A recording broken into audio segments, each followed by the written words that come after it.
Oh my God, we have so much to talk about. As you guys see by the title, we are here to talk about every single NBA trade that happened at the 2026 NBA trade deadline. We're recording this Thursday morning. As it's still going on, more might break as we go. Might be adding on stuff to the show in real time. Several stars have been traded today, or yesterday, I should say. So much has changed. Most notably, John the Kuminga is a member of the Atlanta Hawks. Per your prediction. Per my prediction, we got the come bucket to Atlanta from You Mo have to to deal be with. honest, that was never a real prediction. You're just trying to like actually piss me off. On my dick. All I'm hearing is I was right. We're going to do that. We're going to grade. Scoop Shams from weeks away. Get fucked. Weeks away. We're going to grade every single trade that happened today for every team, for every player involved, go through them all, give you guys a full reaction. You guys have been telling us for days, where's the trade video at? Where's the Harden reaction, the Jaren reaction? We got all of it here for you today. Calm down. Gabe Vince is on my team now too. Oh, that just happened. That just happened 5 minutes ago, so we'll get into that too. Wow. Before we do that, though, got a little game I want to start the show with. Okay. Per our normal tone. Gonna mix it up a little bit. You're always playing games. What's up? I know. You guys got 10 questions to guess the NBA podcaster in front of you. What? Interesting. Yep. game. 10 questions to guess the podcast. 10 questions. I didn't know someone was going to be sharing the seat with me. Usually I have to check in, but I guess this is allowed for You guys are matching. Your patented beanie, Shicey man. I gotta wash my hands after this. I don't know this. Okay. Chill guy. What's your first question? Okay. Are you Is black? this podcast okay? Good. What you ask? You know, I saw you black. that's never a bad question. Nope. Oh, always gotta Usually it's always the first one to start with an NBA player. Have to. Is he 6 foot or over? Don't think so. Not even close. Damn, not close. Not close. Okay. Who are the short? Okay. Does he make basketball videos He does, amongst other things. amongst other things? Would you say that this guy is funny? I would say so. Okay. Would I have brought him to this couch if he wasn't? Probably not. Okay. I mean, listen, we're trying to. It's Trying to trade branch dead- out, be inclusive. Yeah, it's trade deadline day. Inclusive Does- of the unfunny. does We he went have, to like- school for journalism, so I can see where you're Okay. like, we're getting in our. This big is not a J- journalist. in our big J bag. This is a goofball. Does he have long hair at all? Nope. Don't think so. Right. Do we know who his favorite team is? Probably. I'm sure you're familiar. Oh, These types aren't very quiet about it. They make sure you know. They. hold on. You brought one of them on this show? I brought one of them. Okay, hold on. Has he been on this show before? He has, being one of them. Oh shit. How many questions are we at? I I think don't we're know. at 7 or so. Let's call that 8. You got 2 more? 8. Okay. So we have one left for the guests. Sure. How many guys have we had on this show before? We had Kenny, he ain't black. We had Rusty Buckets, you're not 6 foot. Is Jack tall in real life? Jack is tall Jack's as tall as fuck. fuck. Yeah. Jack's a hooper. Motherfucker like 6'8". I don't He's know not, about that. but he's big. He's like 6'2". Man, who else have we had on the show? He's not Donovan's dad either. Fuck. It's not my father. His father's not one of them. I ain't gonna lie, I'm cooked. I think I'm cooked. Yeah, I don't know. This is Boston's finest. Chicago's finest now. Recently moved here. This is BSolz here with us on the couch today. As you guys have seen, he's been on the show before. Here to Wow. join us again on the couch. You see my hair, man. This is crazy. Here today to join us for the show. You're in the wrong seat, though. You know that. I don't know why you sat in this seat. Why don't you go take your seat over there? Go over there. Go over there. Mystery room. I don't know who told you you can be on the couch. This is blue seat only. Exactly. It's for the cat. Yeah. Take that seat. Okay. Okay. Beanie on. Back in your own natural he's locked habitat. in. Oh, God. I feel so comfortable now. Welcome to the show. Yeah, welcome to the show. Welcome to the show. Welcome to the show, man. I've been in the cup chair for a week, listening to all the Celtics slander. I am here to level things out, man. Introducing Amongst other things. Introducing for the first time, producer BSolz. We're throwing it back. Whoa. That's crazy. He was bragging. I don't need to say The cranium is crazy. Oh my god.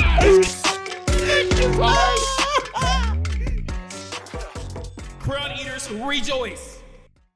You guys heard that right. The most diverse podcast in NBA media just got more diverse. We are bringing on BSolz officially as a producer of this show. He will be here in the fourth chair, on the camera, on the mic, talking with us. Fourth character on the show, chiming in, hosting games, doing everything that we do with us. But he's also going to be in charge of being the producer of the show. And all that comes with, he is in charge of growing the show with us, helping us in this second win we're hitting. A lot of new changes coming this month. Like I told you guys in December, he is the newest change here. BSolz, how you feeling? I'm feeling good, man. I'm feeling good. Yeah, I think we needed a Celtics fan on this. That squad, much, man. that part, I don't know. But we did need a person, and you were the best person for the job. Yeah, no, I'm excited. I'm excited for the opportunity. I'm excited to help, TD3 Productions grow and everything that comes with that. This is the reason I moved to Chicago, for those who are wondering. Yep. You've been leaking it. It's finally revealed. You've been laying breadcrumbs. Yeah. So It's funny. It's very like big city fandom and then Mo. And Boston, New York, LA, hit all the glamour markets. Then We're not gonna slay Illinois like that. Get the fuck out of here. You're talking about like I'm from Missouri or Mississippi. What the I'm fuck? not gonna lie, Atlanta basketball, you might as well be a small market team. it gets treated like that. Listen, man, we're not a basketball city, so it is what it is. Yeah. Well, as you guys see, we're here. Fourth person for forever now. We're going Not football forward. either. Let's jump straight into grading every single trade of the NBA trade deadline. And I think naturally, we got to begin with what to me is the most interesting trade of the last few years, really, for all parties involved. It's fascinating from all angles. The Los Angeles Clippers have traded James Harden to the Cleveland Cavaliers for Darius Garland and a second-round pick. So many angles to start with. Darius Garland is a 26-year-old all-star guard Yep. on a team that won 64 games last year. Off the heels of him having an extremely great season, with his playmaking being a vital part of what made that team go.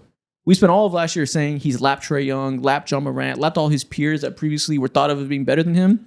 He was better than them last year. Unique combination of shooting, playmaking, on and off ball. Mm-hmm. We would have thought a year ago this is one of the most valuable players in the NBA potentially. And now he's been traded for a guard who is 10 years older than him. At times last year, worse than him.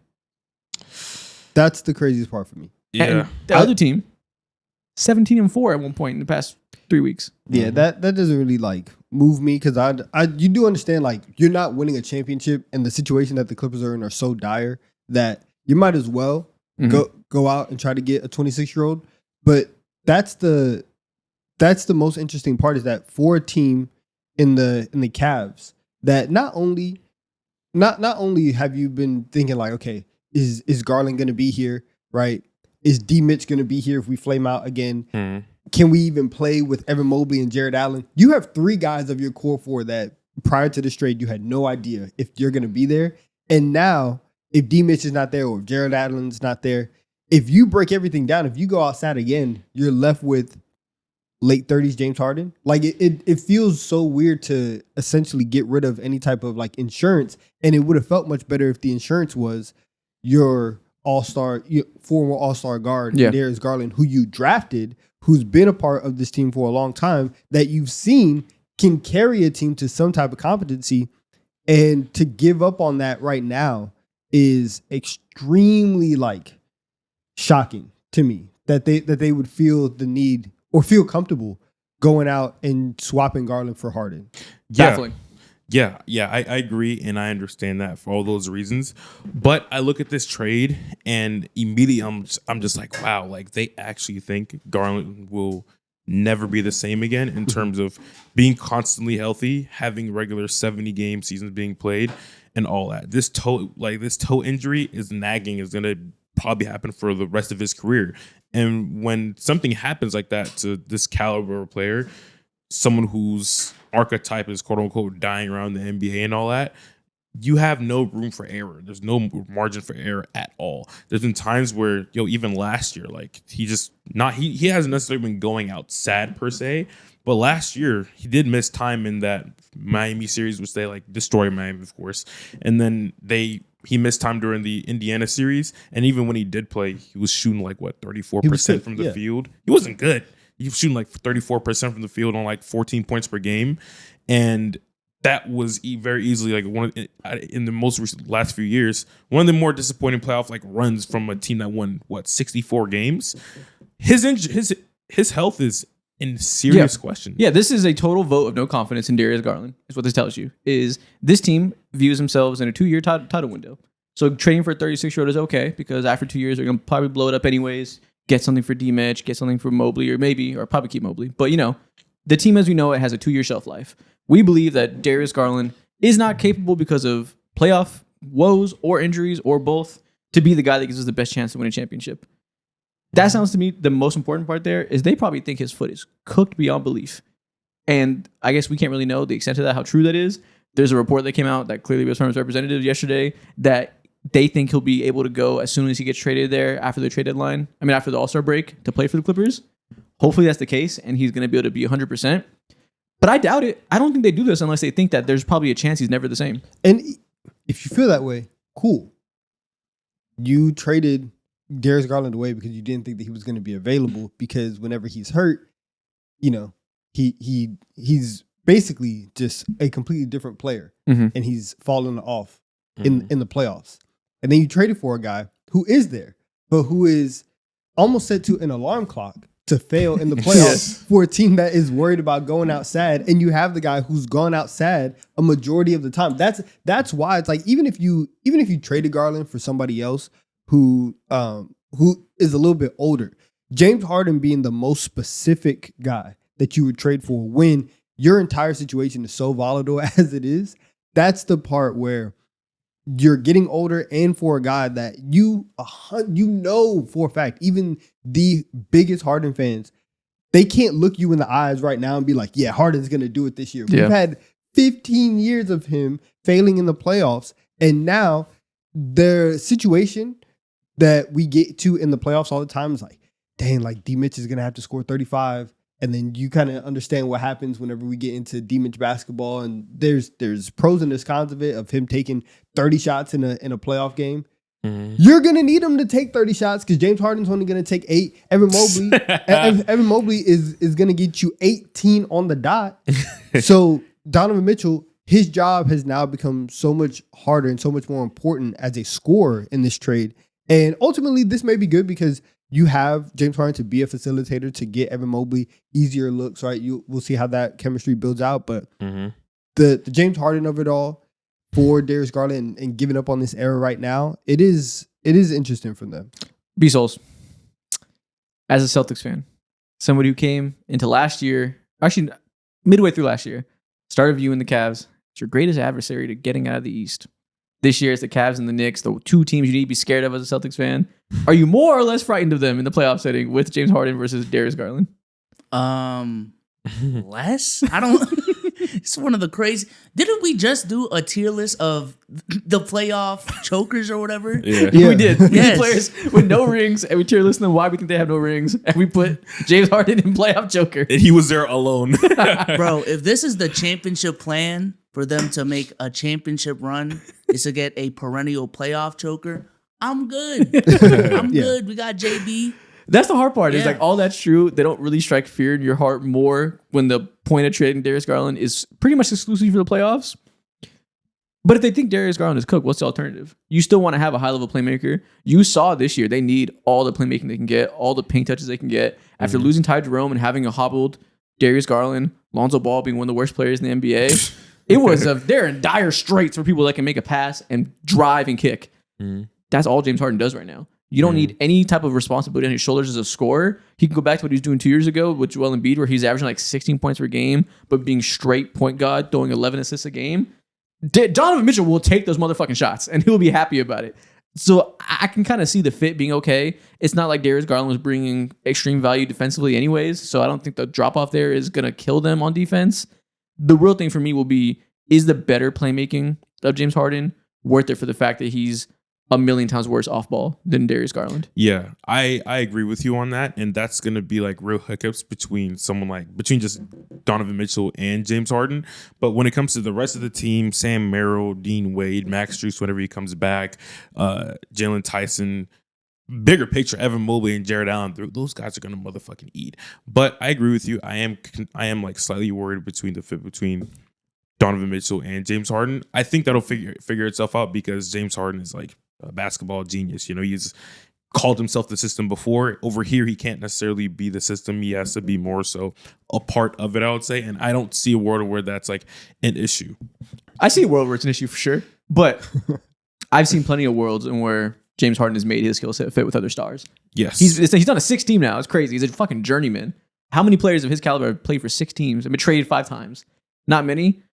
Pretty much every step along the way, he's made it work offensively with the large variety of different players. Exactly. Russell Westbrook and James Harden led a high quality offense together. I think they won like 57 games or something crazy. That's crazy. Like that. He fit with Joel Embiid.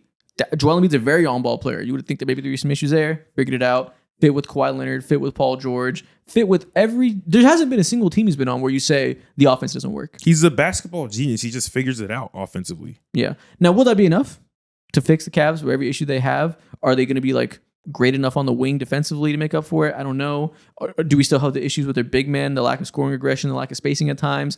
I don't know. This doesn't make me say...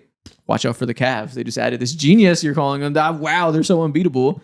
I don't feel materially that different about them. And now, in fact, there's more variance now where all this could go poorly because Harden isn't the off-ball player and the defense could be worse. All these things that it just feels kind of neutral to me overall. Yeah, I think this guy. I feel the same about the Cavs, but for a different reason. Like I think the chaos for. The chaos that would have happened if they lost in the first round, if they kept Darius Garland, and then you just have this whole era that's like, dang, what happens if Garland is healthy? Can we even trust that? And then you kind of have all of that. Even if that happened, Garland's out of there. Like winning cures everything, and it's like that, but it's really more so like medicine, where they had a problem 2 years ago where in the offseason, Darius Garland was like, yeah, I'm probably like I need to be traded, and me and D-Mitch like we can't work, and the Cavs were like, sit down. And so they bring in Kenny, they win the 64 games, and that's fine. This year, you're mid, you stop taking your medicine, right? so now you're back to being sick. And so now we're midway through the season, and all of those issues that were there a year and a half ago have still been there. And I can deal with that if we're the 1 seed. I can deal with that if it looks like the East is gonna run through us. But now that I have to go, now that I have to go through 4 teams, I don't really want to do anything. James Harden experiencing adversity of any kind on his team. I'm out. 1.3 seconds. Bro, he's one of the greatest of all time. Yeah, that's also true. And it's respectable. They went 16-3 and he bounced. But I do understand. It's funny on the surface. He signed a 1+1 this summer. They said, okay, let's see if we're good. If that is the case, maybe we'll extend you. If not, we'll see what happens, and perhaps it'll be worth it for all of us to go our separate ways because it doesn't make sense for us to pay you if we're clearly headed towards a rebuild. Season starts. They're the worst team in the fucking Western Conference somehow. I'm sure at that point in December, he was like, oh yeah, I'm for sure getting traded. I'm clearly out of here. Then they go 16-3, turn this bitch around somehow, some way. Now he asks, are you trying to pay me? They said, still no. He said, okay, let's go our separate ways. This is probably the plan from the jump. It makes sense for everybody. It's funny. Coming off the heels of being a good team now and him saying, nope, give me the money. But I bet this was a plan the whole time. It's going to be hilarious because we're going to see James Harden in Uganda being like, Steve Ballmer is a liar and I would never play for a team that he owns again. But it's probably the opposite though, actually. Like, he probably has no ill will at all. Like, he probably is like, Steve Ballmer's real as fuck. Yeah. He said, pay me or I'm trading you. They traded me. Good for him, right? Like, he's about his bucks at every opportunity. He will get paid. If you're not trying to do that, this is just a job. Send me somewhere else where they'll give me a contract. You do have to respect that. Yeah, it is what it is. 110%. Like, we've seen him. This is so like cut and dry compared to all of his other like departures. When he first left Houston, he did the whole fat suit thing. And then after that, he got traded to the Brooklyn Nets. And then, of course, that turned into a whole debacle in itself. I remember he played like one of the worst games I've ever seen him play in my entire life. He had like 4 points on a random like Wednesday, Tuesday night against the Sacramento Kings. And then he got traded to, he left there. And then he got traded to Philly, the whole thing where he was talking to a bunch of Chinese kids, telling them how much of a liar, telling them about Daryl Morey's morale and all that. Fucking hilarious. But now for the Clippers, you get a point guard that's 10 years younger than your point guard. It's about the best that you can do for the situation that you're in. Unless Darius Garland is cooked.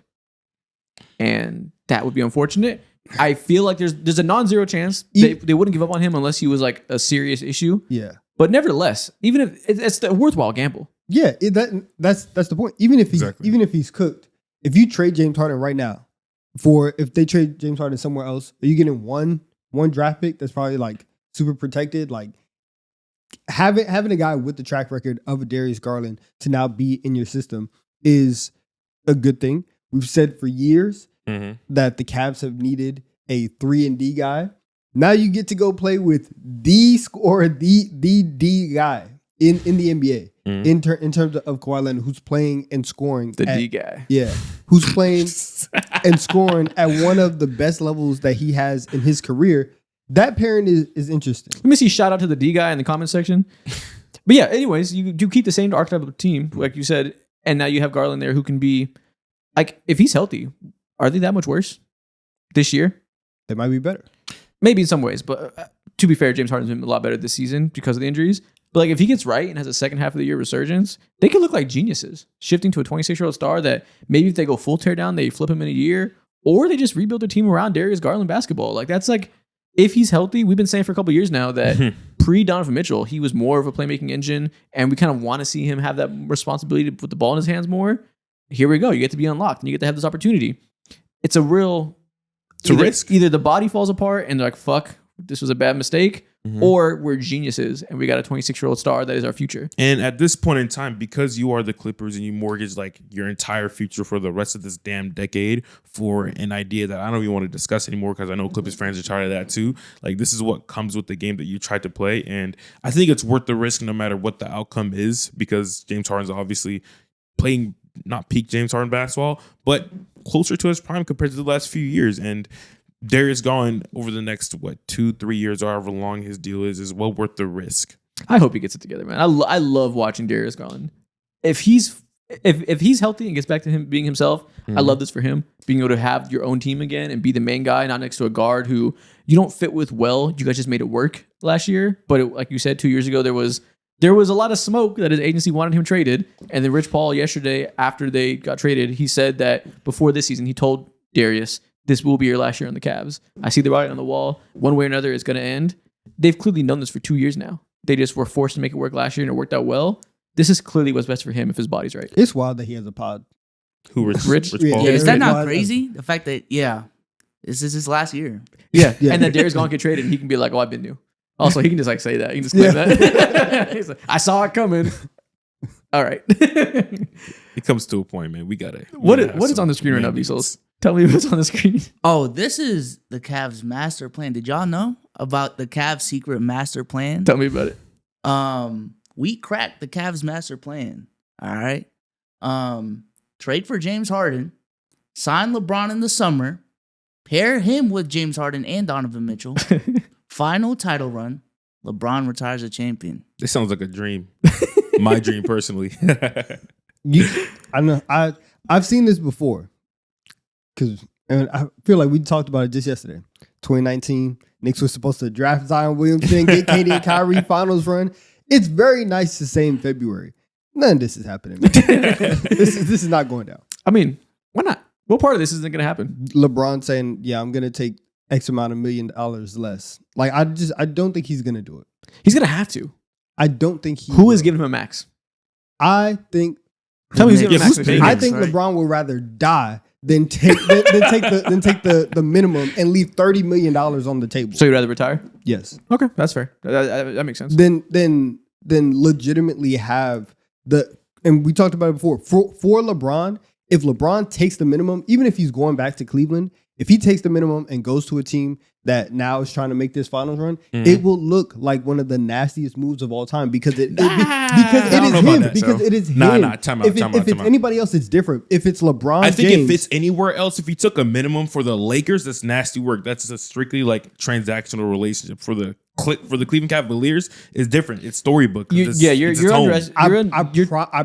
think you guys are underestimating even right now LeBron James hate and the way that it will be seen if LeBron takes a minimum. Bro, that's you. If LeBron takes a minimum, no one sees this. If LeBron takes a minimum in his final year to go play with James Harden and D Mitch in Cleveland, it doesn't matter. It doesn't matter. That's going to look nasty. One, you're overestimating LeBron James hate. I think in recent years, especially since breaking the scoring title and the fact that he's like washed, LeBron James hate isn't what it once was. He's kind of honestly, in some ways, a little like irrelevant to some people in terms of the overall arching of the league.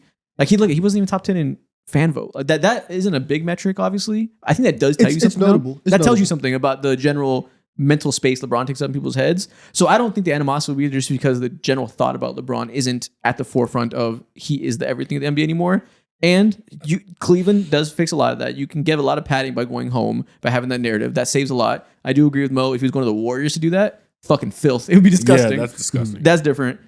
I think it's normal to think of a star sacrificing money in his final year. It'll be viewed that way more than like shameless, just because it's the Cavs. Like, I don't remember. Did Jordan take max money with the Wizards? I doubt it. I don't remember, but I don't think he like made them break the bank. Did he? He's not going to ring chase in that situation. This won't be viewed as ring chasing. It'll be going it will. home. Yes, it will. If you're a dickhead, It will. It'll be very easy to sell as going home. And Donovan's a dickhead. no, hold on, time. No, hold on. Because even last year, and this is why I'm saying I'm not overestimating. You're not crazy. I know what you're saying. You're not crazy. Last year, LeBron just got hurt. Right? He got hurt. He didn't play an All-Star game. How dare LeBron not tell the league that he's not playing in the All-Star game? We have to make sure that Norm Powell's an All-Star. Nobody gives a damn about Norm Powell. Anything that LeBron does is going to be built up, good or bad, to an extreme level. And it's different. That is true. It is true. It's different if he's not taking the max, that's fine. It's if he's taking like a $5, even $10 million pay cut.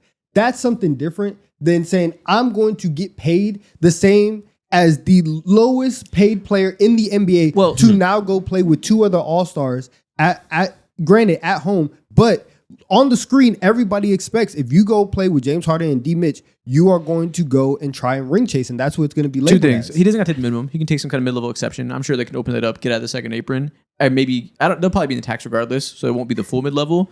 But it won't be minimum. That won't be quite the ugly signifier. He can take the $5.5 million mid-level.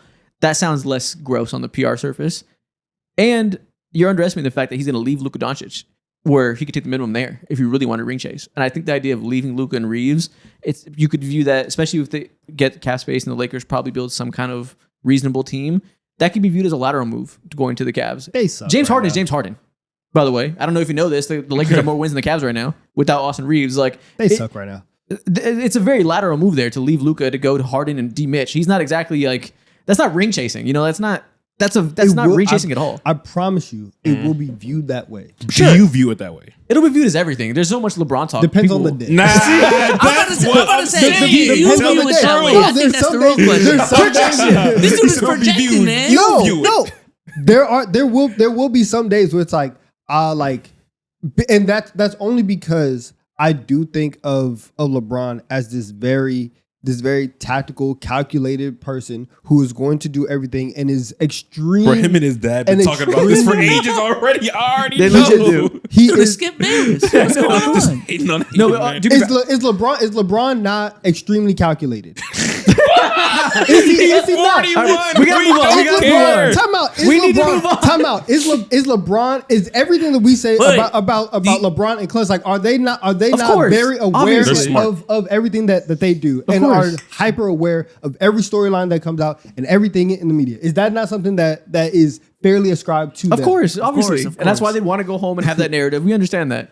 It's just, again, with LeBron, everything will be viewed both ways. There'll be a lot of discourse. You can choose to view it either way. I think there's enough. The whole point of this isn't should he do this. It's is this possible? And this is certainly possible just because he's leading the Lakers and there's enough neutrality that you can spin it. It's certainly not impossible is all I'm saying. Donovan, do you believe in the GM theories? Not to the extent that they've I don't think he's like on the team plane looking at cap sheets and being like and like calling other GMs. I do think that in some situations, LeBron was like, hey, like I kind of like I want this to happen. And like when he was in his prime and people viewed him as that player, then they would say it's probably in our best interest to keep LeBron happy and we can go out and make a move. But I don't think he's not working the phones every day the way that people are talking about. Yeah. Fair. We've devolved into a LeBron conversation on a trade deadline episode. We must move on. You've allowed us to be sidetracked by nonsense. It's so irrelevant. We brought up nonsense. It was a quick joke. And now we're debating LeBron's legacy Nonsense is in his needed final years. So great. I'm going to give this an A+ for the Clippers. I think you can't do much. I guess that's a great bet to take. Yep. And I will give it a B- for the Cavs. I understand you want to maximize your two windows. And if you have the medicals, you think James Harden's a better bet, okay, I'm still not going to love it because he's 36 and doesn't play good in the playoffs ever. Yeah.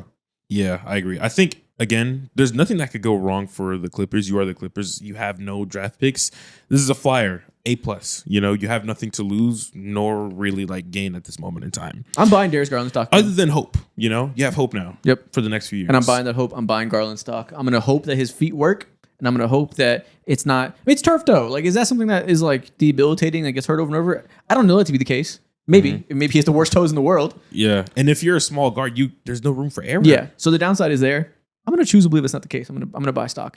I like Darius Garland, so I will buy stock. Yeah. However, this is both toes on both feet. That's a Yeah. You have no toes. Damn. No toes. You He's out here have no toeless. toes. You're toeless, buddy. That's a weird bet to make. Yeah. That's a weird bet to make. If your toes were looking like this, 4 toes, You're a peculiar individual. 4 man. toes down. 8 toes down. That's tough. I don't know how you cross people up with 8 toes. We spent 30 minutes on the first trade. I'm crying, man. That's us. For the Cavs, I give this a B, going back to what you said. On some man. Deion Sanders. Next trade to talk about. He has 4 toes? When Yeah, they had to amputate a couple toes. God damn. when all the rumors are going around about John Morant possibly being traded, about everything falling apart, we come up here and we said, okay, they better blow this bitch up entirely. The Grizzlies better enter a full-scale rebuild, and that means trading Jaren Jackson Jr., going all the way. You already traded Bane. Build around these young guys like Edey, Cedric Howard, Wells, the other picks you get. Be a new version of this team because there's no point of half-assing it. You're never going to go anywhere with Jaren Jackson Jr. hoops being your linchpin. They listened. They agreed. Jaren Jackson Jr. now works for the Utah Jazz. They have traded him for, actually, no, it's way bigger than him, so I'll say the whole thing. Jaren Jackson Jr., John Conchar, Jock Lawndale, and Vince Williams Jr. to the Jazz for Walter Clayton, Kyle Anderson, Taylor Hendricks, Niang, and 3 future first-round picks. They did it. Nice. They entered the rebuild. They 7 first-round picks for Jaren and Bane. How do you feel about the Grizzlies? For the Grizz, I love it. I think this is ultimate self-awareness. And for a front office that has been good at identifying and developing talent, you continue to give your front office more chances to fully rebuild. We'll see what happens today with John Morant, see if they like fully tear it down. But when you know that you're not going to get to the NBA Finals, when at this point, they don't even know if they're going to get to the second round. They have 1 playoff win in this entire era in terms of playoff series wins. So this era of Grizzlies basketball, fun at times, disappointing at times, controversial at times, but ultimately it just didn't win enough. And you have to move on. And 4 guys that are about to get paid $50 million, you can go ahead, lob that bill over to somebody else. I'm all for it. I'm all for getting out of contracts that are going to be either expensive or just not worth it because the rest of the team isn't going to be able to maximize the situation that Jaren Jackson Jr. is in. Yeah, I agree. I think as time goes on, we're going to see definitely a lot less contracts like guys like Cat are getting or did get a couple years ago, and Jaren Jackson Jr., where you're making like $50 million and you're eating up like 30 to 35, 40% of the cap. You're just not getting that if you're not like one of the top, 15, 16 best players in the goddamn world anymore. And go ahead. I think this is amazing because if they traded Ja and kept Jaren, and we saw Jaren Jackson first option hoops for more extended periods of time, I think it would have tanked his trade value. Oh, 110%. They sold off of him like so fucking fast, and this is probably the best trade they could have gotten. They He's did a been great garbage job. this year. People don't care because Ja's been taking all the heat. He's been taking all like that meme of the Well, soldiers. he's been better He ain't as been of doing late. that. You're right. He's been on the other side.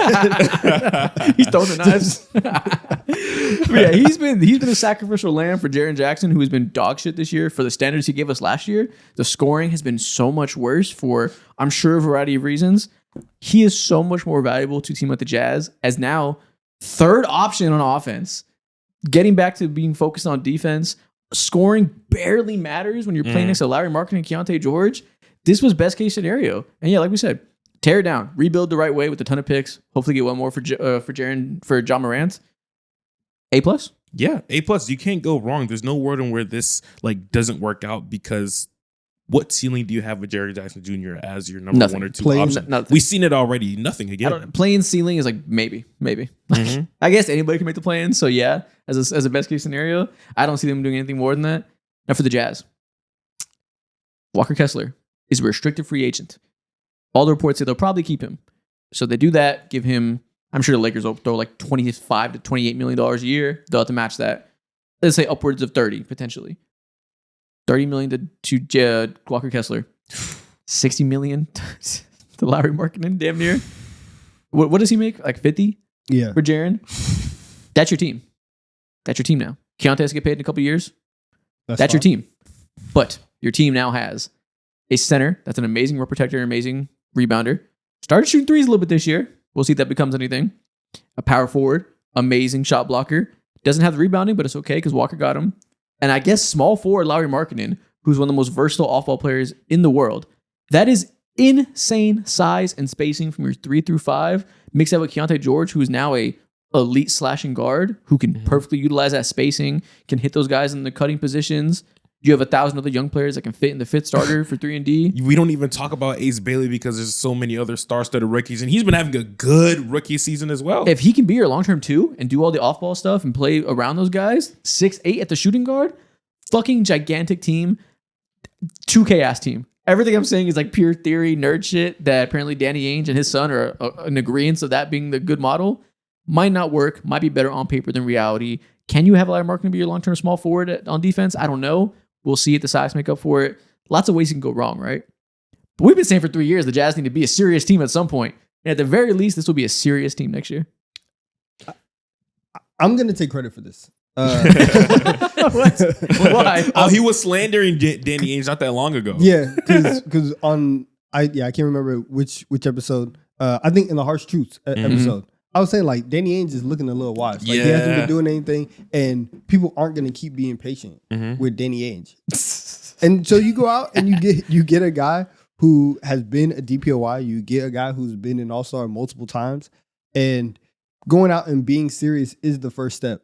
And we'll talk about it for a couple of other teams.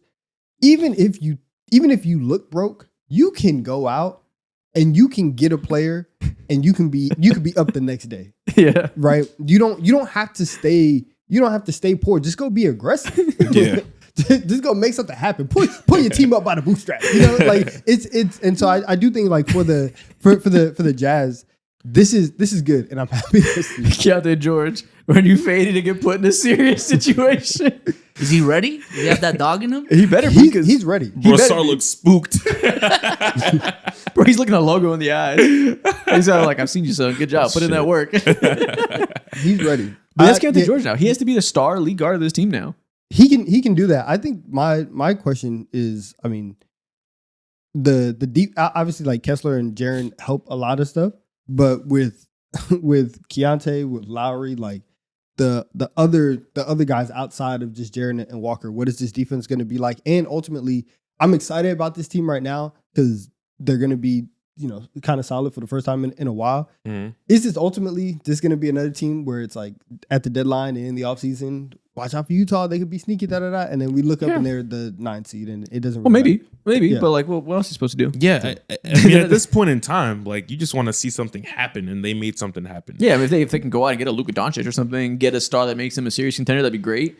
They're not in that position. So go get Giannis today. Yeah, like what do you want to do? Go get Giannis? Let's do it. That's what we would have needed to make them be a true contender. This is a step in the right direction. They're a good team that all these players are valuable and can be moved in the future if it doesn't work out. You can easily trade Jaren Jackson 2 years from now. You can easily trade Lauri Markkanen 2 years from now and reshuffle things. You can easily trade Jaren Jackson Jr. with that $50 million on his name. Every year that goes by, the deal gets less and less big. You know how it goes. We do this all the time with players that are untradeable. He's good. He'll be fine. I don't know, man. You can easily ship them around. They can easily all start together and play plenty of minutes separate because you have these giant bodies that can all play the 4 and 5. Mm-hmm. So much versatility. You can start Jaren Jackson in playoff games and bench Walker Kessler if you want to go smaller and get perimeter defense out there. Like, this is a versatile team that isn't tied into anything, I don't think. They still have picks. They're not in a deficit by any means. They just no longer have the most picks in the league outside of OKC.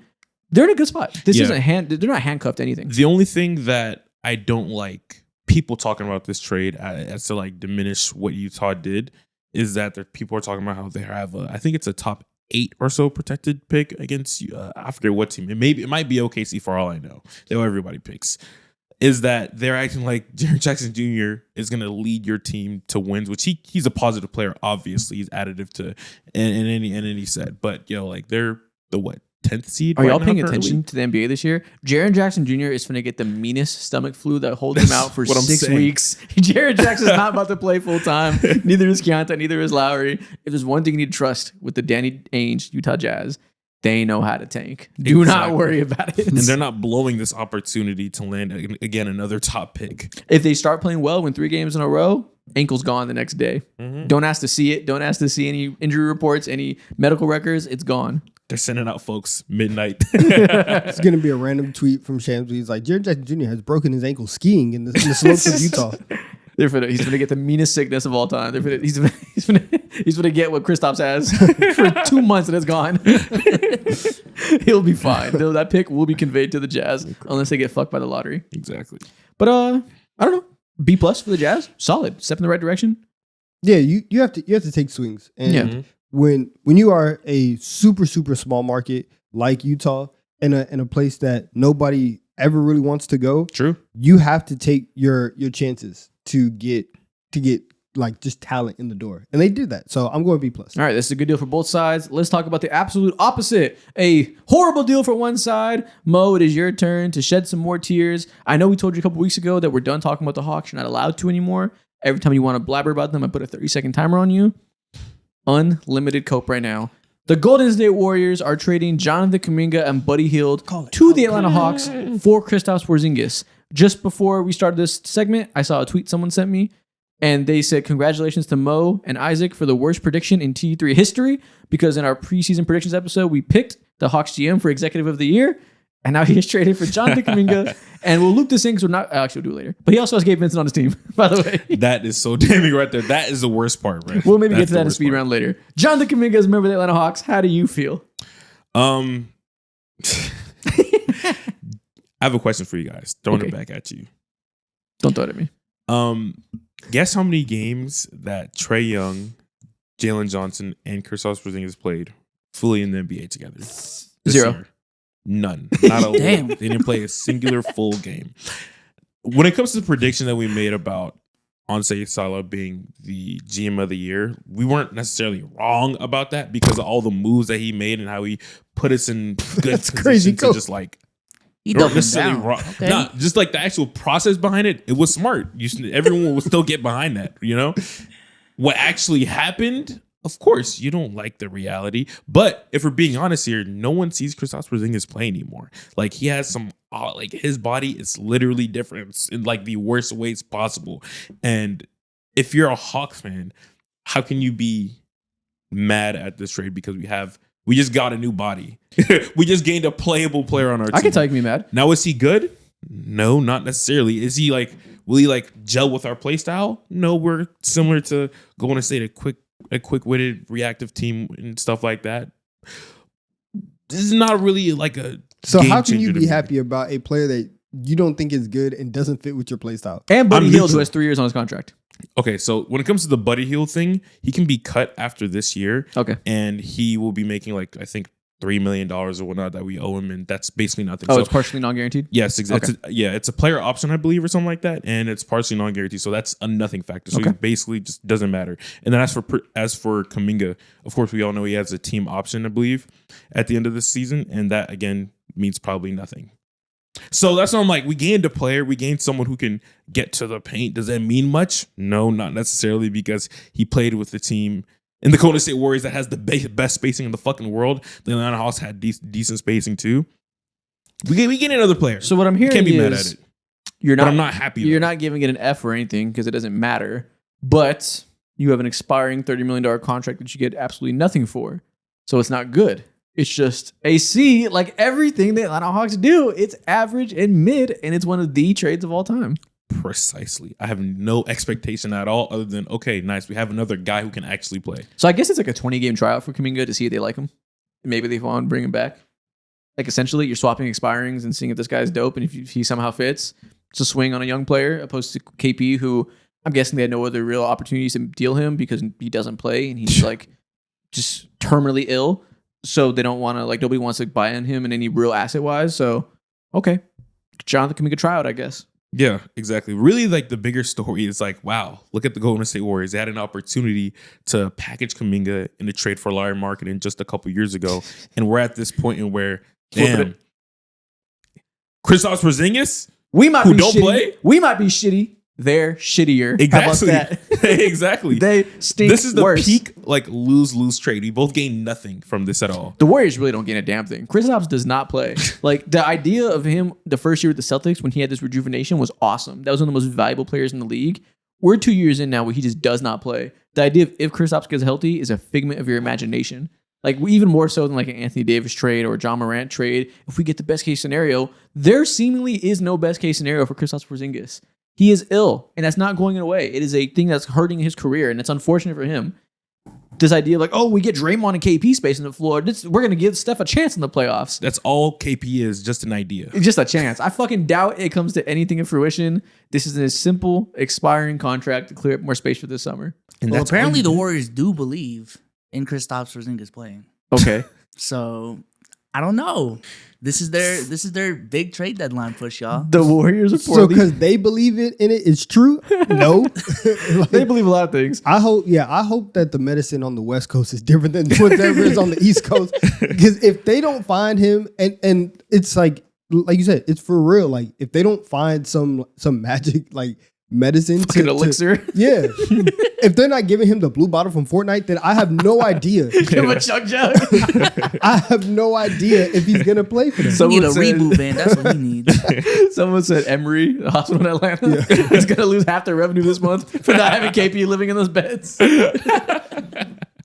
Which again is a big light of it. Unfortunate for him that his career is mired because of pots, just like destroying his ability to stay healthy and be on the court. It's so unusual that I think people still probably don't fully reckon with it. That like it's not going away. Seemingly, we're a good amount of time into this, and it's really fucking up his opportunity to make money and continue to be a basketball player. So, Warriors fans, you got an expiring contract, and you have more flexibility this summer, I guess. that means nothing at all. Bro. Everybody gets a C. Actually, everybody gets a D because they did nothing when maybe we should find value.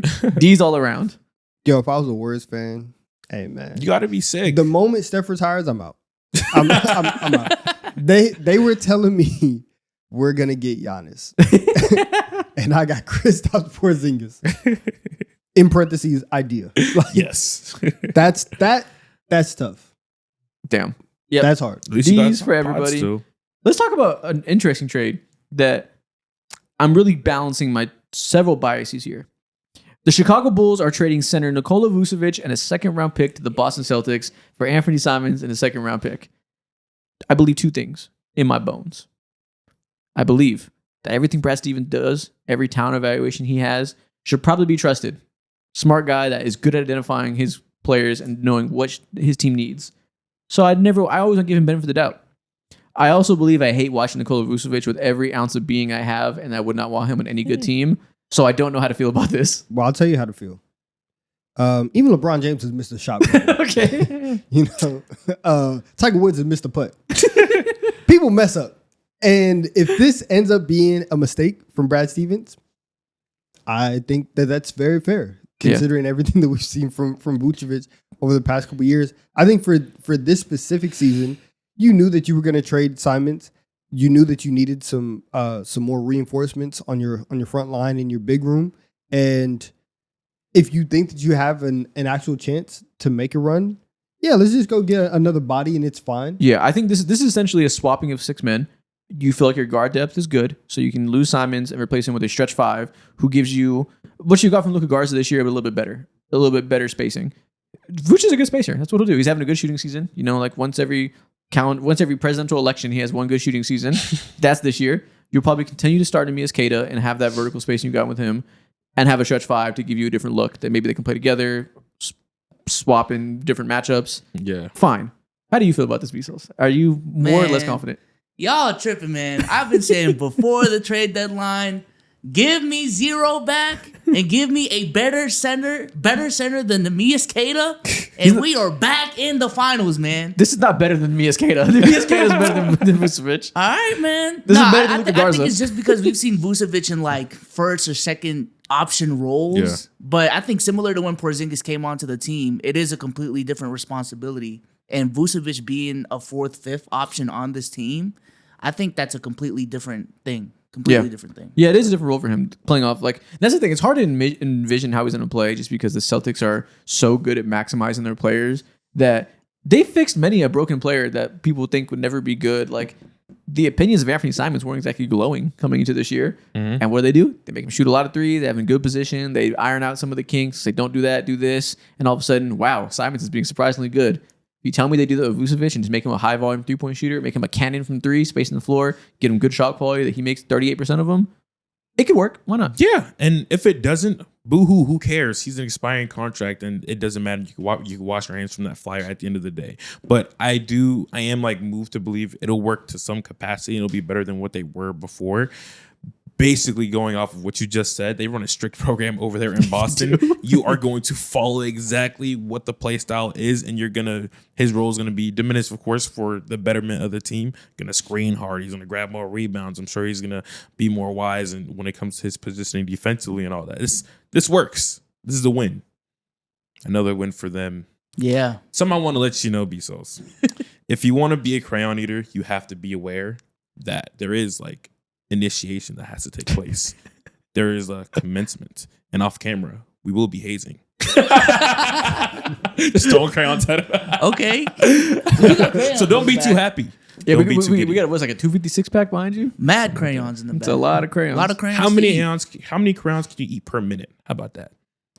I've never tried it. I wish I could give you an answer, but On a per minute basis is ridiculous. per 36. All right, man. Just tested my career high the other day, 57. Wow. For the Bulls, they trade up in the second round. Cool. And they get another young guard that has some promise. Maybe they can flip him down the line. Actually, no, he's expiring too, isn't he? Where is he? Yeah, he's expiring. He's So expiring. maybe they like him and they want to keep him around. We'll see. I guess it's a gamble on a younger player, similar to the Jonathan Kuminga tryout. We'll see if they like him. If not, he walks.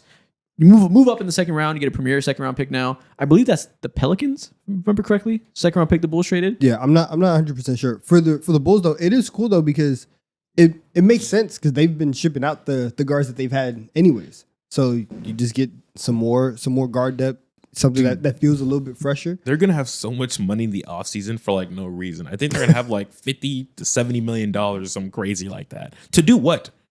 To spend it on nothing. Is this even a strong free agency class? Do we know if it's a strong free agency class? No, we know No, it's not. It's an old free agency class specifically. It's actively not a strong free agency class. Yeah. That's why most teams in this deadline are going out and trading and getting win out pieces because they're like, what the fuck am I going to do in the summer with this money? It's really going to be the Nets and the Lakers are the only teams that have sizable money. What's the plan with the Bulls, man? I just want to know, man. I don't know. Wake up, huff glue, go back to sleep. Something like that. If it's not glue, it's, I don't know, whatever their choice of is. We need to start a revolution here. In Chicago? Nah. Yeah. We don't live far from the United Center. Nah, We can be there in 20 minutes. that'd be all right. Chicago's a cool city. They got other things to do than watch Bulls games. I don't know, in the winter. It'd be nice if the Bulls are good. It would be. But then you got to go ahead and pay for like the Bull subscription. Oh, you're right. No one wants to do that shit. It's a pain in the ass to watch Bulls games here. Exactly. Okay, so I don't know. See all C. around. It's fine. It's a trade. You lose nothing. It's a trade. This is the trade. Y'all will see. Y'all will see. Yeah. Y'all will see, man. Okay. Nikola Vucevic. I hope y'all go out in the first round so badly, man. I'm praying on your downfall. I'm also praying the downfall.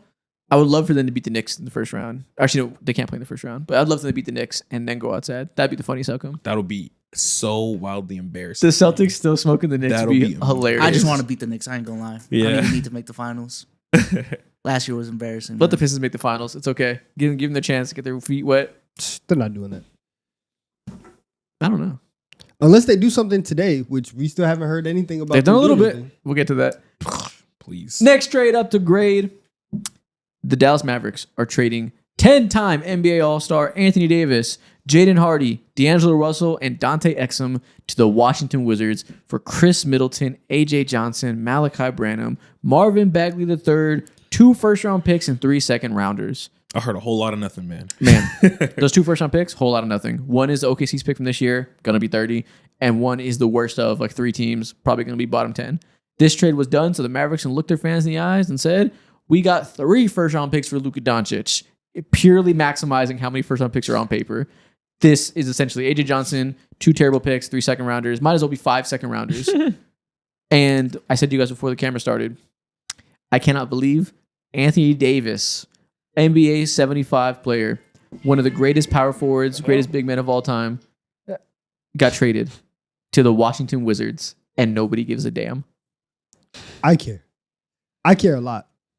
I think that the Wizards, clap it up, Wizards FC, we're back. Wait, I thought you were back. Hornets FC. No, I was always Wizards FC. Oh, okay. For a moment, I kind of switched to Hornets because Yeah. Colin was out here hooping, but we're back on Wizards FC. We got to jump him. And this is nice though, because like we said with the Jazz, I don't care how broke you are, be a buyer. Yeah. Go out and make your team competent when you have been so bad and a truly embarrassing team for the league to show to the world. Going out and getting Trae Young this year, going out and getting Anthony Davis to pair alongside Sarr, to pair alongside Trey Johnson, Keyshawn George. Like now I'm looking at that team and it's the best kind of team that you want outside of like a championship team, which is quote unquote fun team. Yep. Are we going to win a lot of games? Maybe not, but we're going to be interesting. Yeah. And it's going to happen in that way. I'm very happy for the Wizards. I love this trade for the Wizards so much simply because they don't lose anything for real at all that means anything to their future. And then on top of that too, the ceiling can be, I'm not going to say so high, but it wouldn't surprise me next year if we're looking at the Wizards and it's like, oh shit, like they're a 7th, 8th seed in the Eastern Conference. That could be due to the state of the Eastern Conference or to how good they are considering Alex Sarr and the prospect that he's been growing into, and AD and Trae Young being competent as well. You don't sacrifice any young players. You still have Trey Johnson. Keyshawn George has been ascending slowly in front of our eyes. And on top of that too, like, they could be actually building one of the scariest defensive backcourts in the entire league in Alex Sarr and AD. Calm down a little bit there. That's kind of crazy. Calm down a little bit there. I'm up. I can't. Yeah. I agree. I'm a fan. I agree. Everything you guys said is true. It's also like, man, that's the best case scenario. If everything goes great, everything you said is awesome, AD's body's giving up on him. And I don't think it's a coincidence that a team that's not trying to win a title is the team that traded for him. I know a lot of people probably think, okay, a superstar player that's injured all the time, you have to just hope and pray you get a good injury outcome for him. Probably makes the most sense for a contending team to take that bet, because if the bet hits, they can potentially win a championship, right? No. I think the bet is so bad now because his body's falling apart so bad that no, actually, only a team with very little to play for should make that bet, because if it hits, it's gravy. If it doesn't hit, we're not really putting all of our eggs in that basket. So I'm kind of at the point where I sadly just feel like AD is fading into obscurity, just because he probably will never stay healthy. Even when he's healthy, he's not quite the same. He can't move quite the same. The defense isn't quite as intense as it once was. So like, yeah, hopefully he can slowly transition into a second stage of his career next to Trae Young, next to all these young guys, and kind of like fit in with all of them and be not as much of a top 10 player, but still really good there. And it can go well. If he is still a great defender, him and Sarr can be special. Kind of just feels like it's going to be a ugly middle ground in reality, though. Yeah, and if it is, they have to pay someone. Alex Sarr is a second-year player. He's not getting no extension anytime too soon. Same for Keyshawn George as well. Trey Johnson's a rookie. They're just paying Trey and AD. You lose nothing. You lose nothing. I just feel like ultimately, like, what did they give up, right? Like, they didn't give up Trey. Well, obviously they weren't going to give up Trey. They didn't give up any of their young assets. And then even in terms of their picks, they didn't give up any of their own draft picks. All of those picks were from other teams' picks. So ultimately, I think it's it is a worthwhile gamble. They're gonna have the best defensive front court for 30 games. Exactly, yeah. That's how I can't get too hype about it, because most of these games, Alex Sarr is going to play center still, and it's going to be him and Trae Young, Keyshawn George. You got two dudes who don't want to play center playing together. Yeah. Just having attitudes. Low key though, I kind of like that. If you're gonna have a tweener, get another one. Just have two mobile guys who do all this weird stuff and kind of like can PEMDAS their way into being one really good center. Like, I'm not gonna lie though. One more year of AD injuries, he's in the same conversation with Porzingis, man. I think he We were already just is. trading for the idea of AD at this point. Exactly. That's why I'm not too hyped. Why I like it on paper, but like I do feel like we're already there with AD. That like We are, but that's why like the Warriors trading for Porzingis is dumb because because ideally you think that you're in this window where you're trying to maximize Steph Curry. Mhm. We're still trying to figure out if we could be a competent NBA team. Last 3 years, 15 wins, 18 wins. Wizards have 13 wins right now. You get as many good players. Clearly, the people that we have in the door are not good at basketball on an NBA level. So let's get actual people who I know are better than the ones we have right now. Can we get back to where we were 3 years ago? And this is extremely sad for Wizards fans. Can we get back to the good old days when we were winning 35 games with Bradley Beal? Can we get there? why do you want to get there? That's a disgusting sentence. Would you rather win, like in terms of building something, would you rather win 15 games or would you rather win 35? 15. 100%. Are you fucking kidding me? 15. You're in the mud. That's No. backward. I want to go from No. 15 to 40 or 45. You want to win 15 games for 5 years in a row, 7 years in a row? Okay, so I get your point, and you eventually get competent, like we said with the Jazz. I get your point. It makes sense with Jaren Jackson because you already have 2 other players that like, wow, it's like a low key like 3 All-Star team. We could be a playoff team like this. Like accelerating in this matter. You can do that in the Eastern Conference. I guess. Yeah. But Jaren Jackson plays games. Anthony Davis doesn't. Keontae George is ascending. Trae Young is doing the opposite. The ceiling isn't anywhere close to being as good.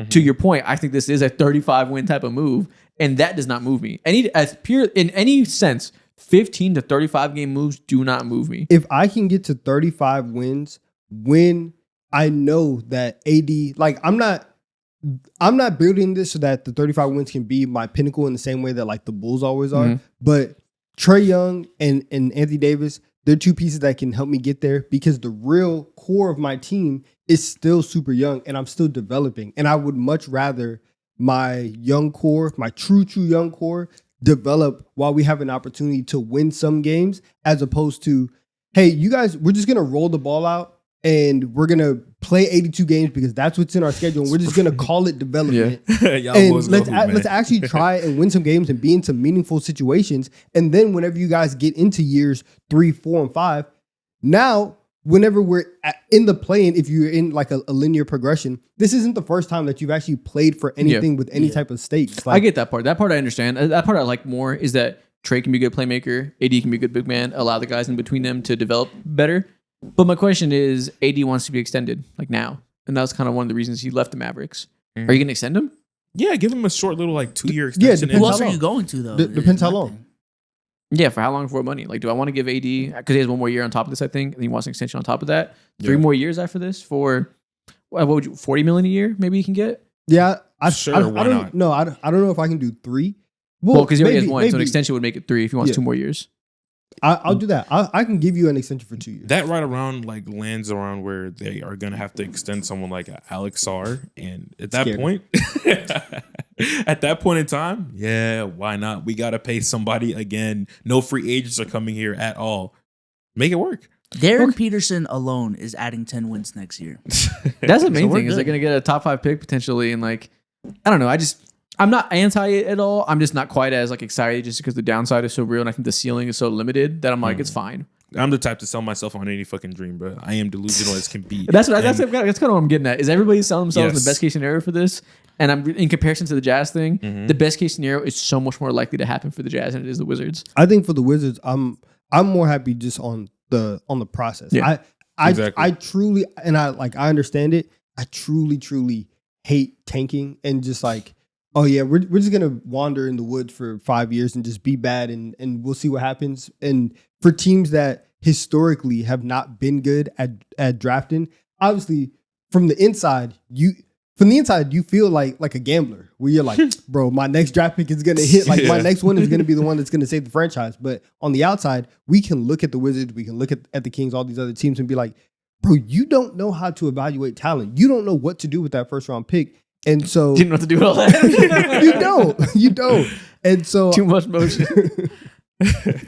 and so like I think for the Wizards, like this is a good step forward to try and play the middle where you can still get the benefits of being one of the bottom teams, but also still having something for your young players to grab onto as they're developing. Yeah. End of the day, they traded Jordan Poole and like very minimal assets in the loop around to end up with Trae Young and Anthony Davis. To each their own of your evaluation of those 2 stars. They have 2 stars to give almost nothing. So if you're going to give them benefit of the doubt and say, okay, it makes sense to take the gamble on these guys and try to get the best case that we're outlining that leads to good development for your players around them, cool. I'm just not too hopeful about the best case scenario, but it does make sense as a gamble. I'm going to give these guys a B. Sure, yeah. Cool B for the Wizards. Mavs. Yeah, I'm going B+. Yeah. For the Mavs, I mean, you got 3 first-round picks for Luka Doncic, I guess. Lies. It's over. The most bullshit picks ever. I'm going to give you a D. At least we can. I'm not gonna lie. I was about to say, at least we can stop talking about it. We're never gonna stop talking about it. At least you moved on to the next chapter. What trade should we talk about next? Let's do. Okay, this is a quick one. Coby White is on the Hornets. That's random. They traded Coby White and Mike Conley to the Charlotte Hornets for Colin Sexton, Ousmane Deng, and 3 second-round picks. When they signed Colin Sexton this summer, we said, okay, 6-man guard that can play with and without LaMelo, give you another slasher that's needed. That's a nice little compliment. A culture guy. Yeah, culture guy. Young Colin bull. Sexton. Young He'll bull. smack the floor. Young bull. Yeah. He's been shipped out for Coby White, who is like on the Pokemon evolution. It goes Colin Sexton, then Coby White. Then who's the third version of that? Donovan Mitchell. It's like, they're the same archetype of like score first guards that can do some slashing. Yeah. Better version of Sexton. Got to pay him. A little weird to me that you have Con and you have LaMelo. And I guess you're going to pay Coby White as like a 6-man. It's a lot of money. That's a lot of offense on that team. Yeah, it's a little weird. Like, he's a good player, and like it's cool to have a good 6-man. I don't know what the contract demand is going to be. I'm assuming they're doing this to keep him. Just a little weird.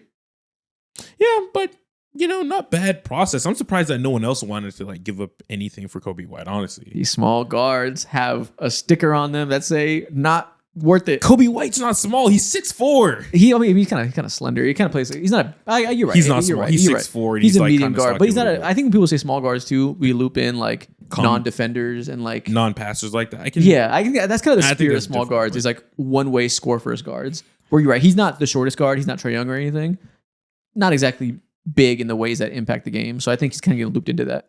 I don't know about that, but I'm just when this happened, I do know thought about that. It's clear. He doesn't defend, doesn't rebound. Doesn't, clear. like, what do you mean? He doesn't do It's- any big things. You got no first for him, and you got Colin Sexton, who got like that's nobody cares about Coby White right now, which is crazy. It's shocking. But You tell me the Pistons can do this? Come on, man.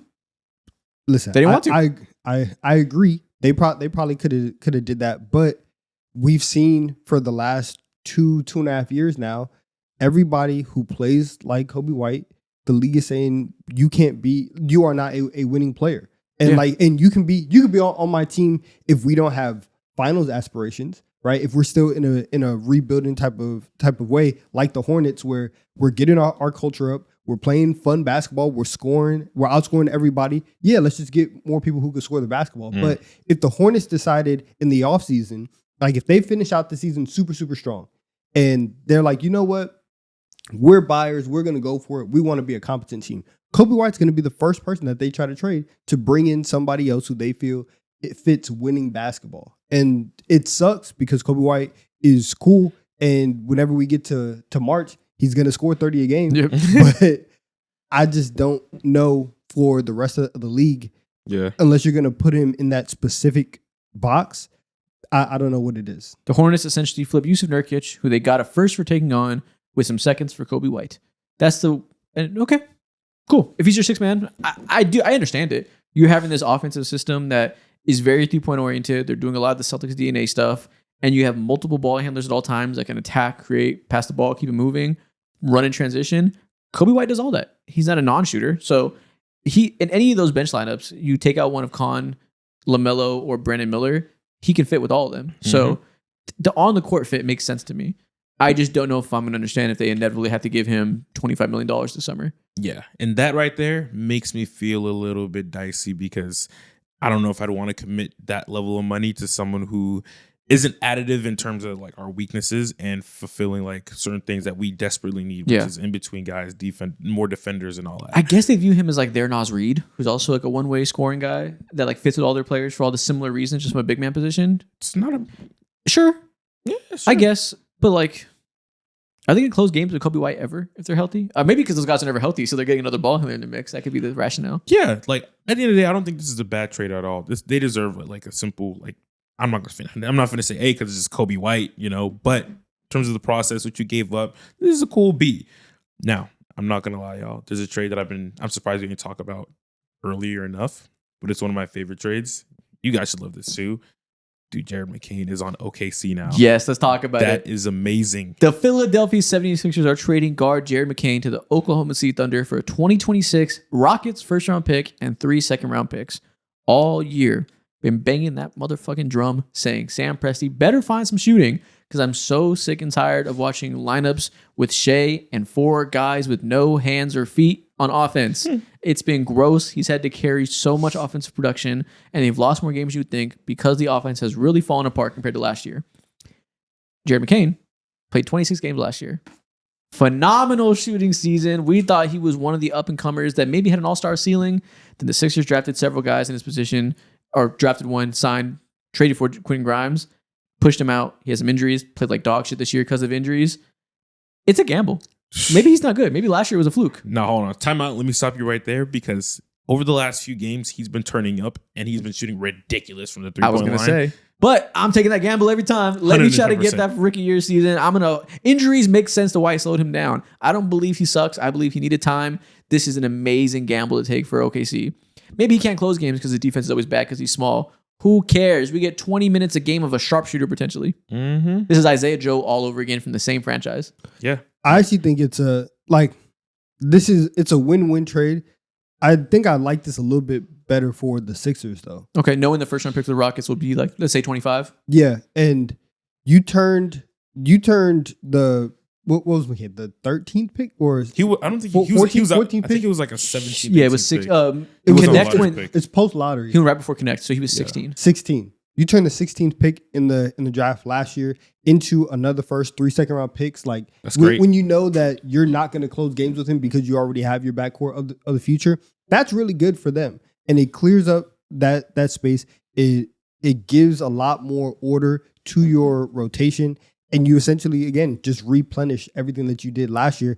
I like it, and this is one of those moments like you're talking about with Jaren Jackson. Of hey, if he played a little bit more, maybe he taints his trade value. Mm-hmm. I feel like outside of trading Jaren McCain in the offseason, right now you're trading him at his highest value, right?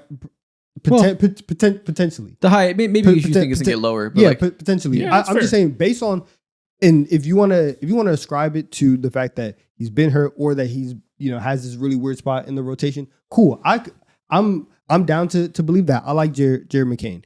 If you don't, and you think that whatever he showed us last year was the high end of what he's doing, then you can look at this and say, we got really, really good value for McCain.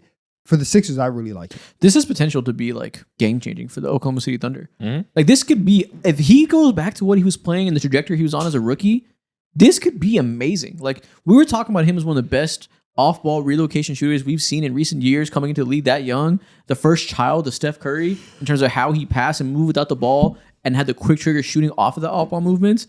That is everything you want in a guard next to Shai Gilgeous-Alexander and J-Dub. If he gets back that level and can defend well enough with the archetypes around him, the defensive players that can hide him and really make him be not a high responsibility type of defender as a lead guard type of defender, this could unlock so much for the Oklahoma City offense. Yeah, I 100% agree. Now this alleviates the stressors of having to rely on Shea Save Me basketball. You're still going to rely on that, but it feels super nice to go into the game and not having to rely on guys like Case and Wallace being your 4th best shooter on the team or 5th best shooter on the team on a night-to-night basis, What this really is you have 2 AJ Mitchells. Yeah. 2 young guards you can rely on to be there. AJ Mitchell, when they have him this year, they're dominant. When he's not there, they get their teeth kicked in on offense. Now he gets hurt a lot, kind of. So now we have insurance. We have 2 of those small guards that can shoot and ball handle and give us that. We just need one of them to be healthy and shit can be competent. And anybody, anybody just needs to do that. And if they are going to be able to unlock the version of Jaren McCain that we saw last year, the one who could create, the one who was super confident in late game situations, obviously you're not going to need that because you have Shea. Yeah. But somebody who can hold it down, that's fantastic. I also saw According to the Zodiac GM, he fits perfectly with all of the Zodiacs. It's an A+. The synergy is fantastic. I'm about to say something similar to that. The Zodiacs might fit. Can we say the quiet part out loud? The elephant in the room.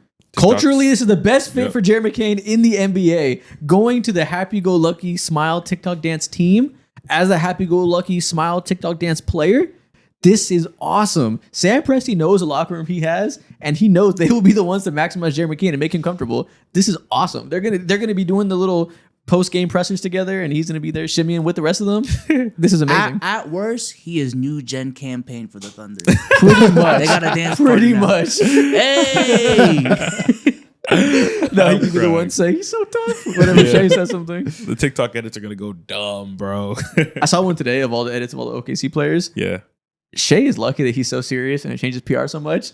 Those rookie year Shea dances, when he had the fucking hair, the Duke hair, crazy. He was moving, arms moving in ways I didn't think were possible for someone of that size. All smiley. Now he's all nonchalant, never smiles. Yeah. Different guy. He was like one TikTok away from doing the take you down dance. By Chris Brown. This is so good for Jaren McCain. Getting squeezed out of a rotation. Philly's a mean place to live. Okay, so you go there. It's just dope. Yeah, I agree. This could be one of those things where we look back in May, June, and if OKC goes back to back, it has a lot to do with this. This could define it'll be one of the few things that defines the rest of the season. Of course, J-Dub's health. Isaiah Hartenstein's back. If he's, constantly healthy, that'll change a lot for them too. But this right here moves mountains, and they're tremendously better compared to what they were for the next OKC year. Thunder. 110%. I'm not A+ playing. for the Sixers too as well. Nah, no, not gonna go there. I think they sold a little too low, too quick. Too low, too quick. I think they should have had. I think you're overly You've been glazing. saying they had to move on. No, I know. For that first round pick does not move me. Like that to me is not a premier asset. What do you think they should have got? Or you think they I should would have rather held them. him? I think they should have been in the market for a player, hopefully that like is of equal value. Because I think we're gonna look up a year and a half from now, 2 years from now, and say that's clearly plus value for OKC. I agree, but I think at the state of Jared McCain's career, the rest of the league don't look at him like that, and you're not getting that. I'm not sure that's the case. I think most teams can understand patience, understand he had one injury, and last year was so magical that maybe you're right. I can't know. I think that, especially you said, the past few games he's playing a little better. I think just having a little bit more patience probably could have behooved them. That maybe I'm not saying they get like multiple first round picks, but a better first round pick, or realistically, like either package him to get a better player in a bigger deal, trade him for another young player straight up, which doesn't happen a whole lot. So that's probably why that's hard, because most teams have patience with their young players and don't look to move them. I can just very much imagine that a year from now we say they traded Jaren McCain way too fast after one slow start because he was injured. Quinn Grimes is going to walk this summer. They're not even going to pay him, so the rotation spot's going to open up more this summer.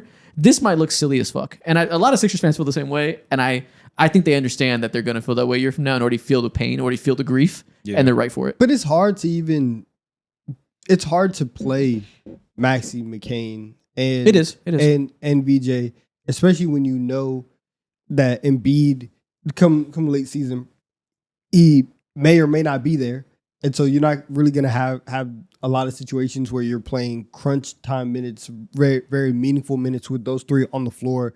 So it's like I think freeing up that space and letting McCain go, and honestly, like this is what's best for him right now. That's my takeaway. It feels like the Sixers are a trade that's best for Jaren McCain. Mm-hmm. Maybe they did. Maybe they liked the guy and they were like, let this butterfly flourish. Maybe that's the case. He's so nice. Like he's like we can't win you down. Yeah, they're like, I don't want to hurt his career. Let's go get him cook. Yeah. Which is why that was my whole point. Why did you trade McCain? I was speaking for McCain, not really for the Sixers. The Sixers are probably in the best position to say, let's just have a really good 6-man and let that grow. And that's okay to have a 6-man. Everybody gets hurt these days. Having 3 guards is not the worst team construction in the world when they're all cheap. So yeah, I don't know. They didn't get enough for me to say this for sure made sense. Yeah. I agree with you in the long run overall.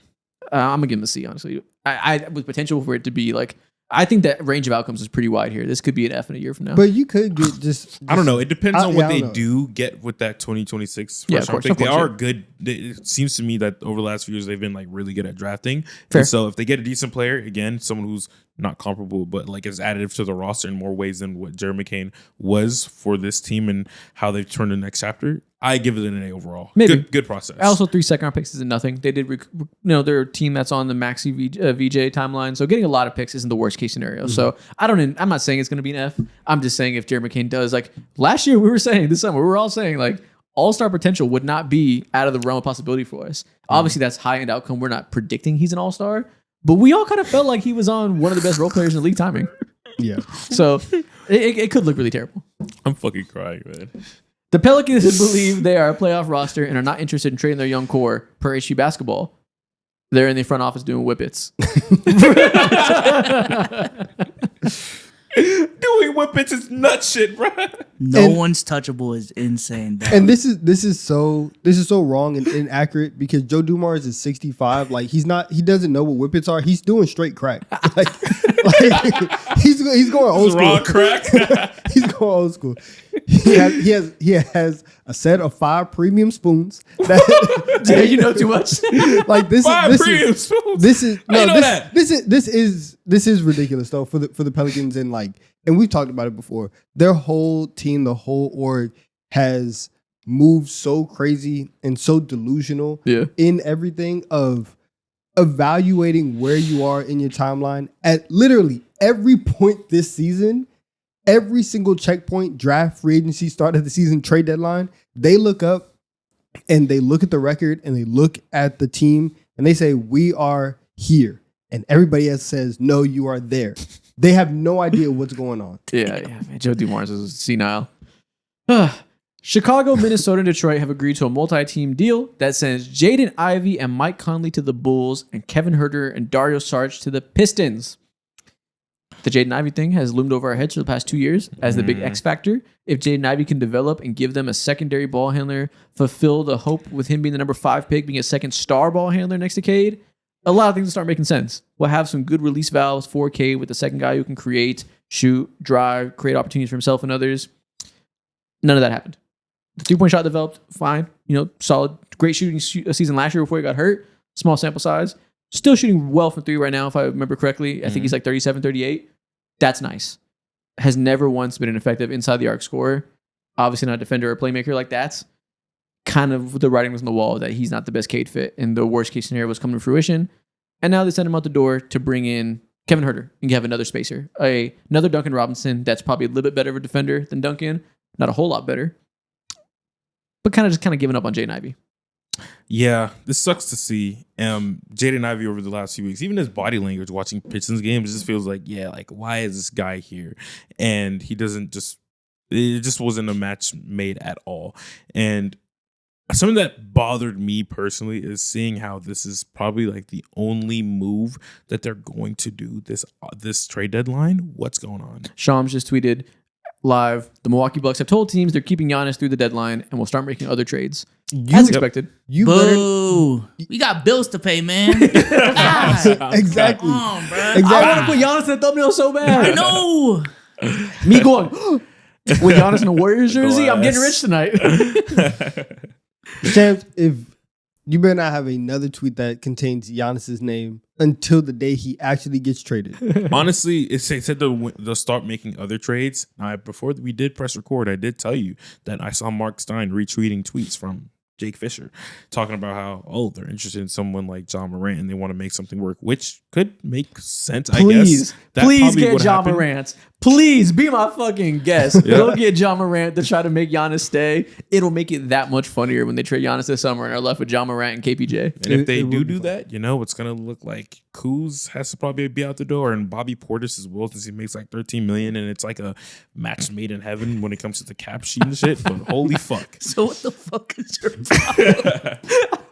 Yo, I feel so bad for Milwaukee fans. Dude, they hate Shams. They hate Shams all their heart. It's so funny.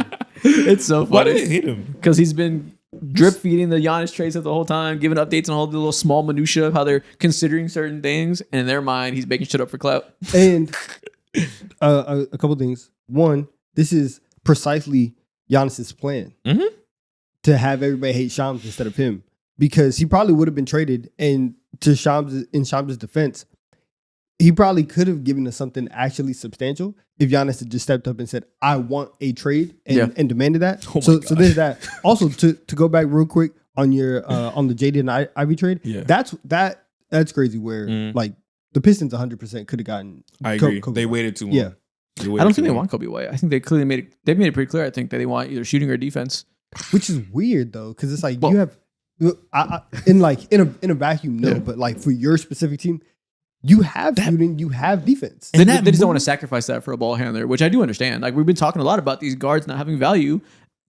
But that move being Kevin Huerter out of all guys who's like having the worst year of his career right now as we speak. Now, of course, he has a reputation of being a good shooter, but in big moments, playoff moments, that's never been his forte. Yeah. And you were still playing Jaden Ivey, so it's not like you were completely against the idea of having somebody who can be this like this secondary creator. Obviously, they drafted him, so they're more invested in him. But like you came into the season hoping that Jaden Ivey could continue doing what he was doing last year. You have one spot on your team for a guy like that. But clearly they don't want that guy. They clearly don't want this type of guy. Is the point. And they don't want to sacrifice their identity. They've made it clear that they're okay running it just what they have now. This is not 2004. Like you can't just have Cade out here with everybody else. Like you should have somebody else who can do a hezzy tween cross. Sure, but that doesn't got to be Coby White though. Like it's understandable to not want Coby White. That's what I'm saying. If the price is that low and you're getting off of Jaden Ivey, fuck the price. Anyways, it's okay to not want Coby White next to Cade. Period. It's okay to want your ideal. They want to guard, I'm sure, right? Like I'm sure they agree they want a ball handler. They just want him to also be good at other things and probably waiting to pay a little more for one that's better potentially. Like obviously best case scenario would be a Derek White or something. Yeah. They just said if we're gonna get a ball handler, we want one that fits off ball and doesn't sacrifice our defense at all. But I think what the issue is that I hope they do that, but to not do anything for real, at that low of a price, which is not like inhibiting your future at all, is disgusting. Yeah, no, I get it. I understand rather waiting and doing nothing when you're the 1 seed and you feel good about the upper trajectory of your team. I would like to see them do something to give them a real chance of winning.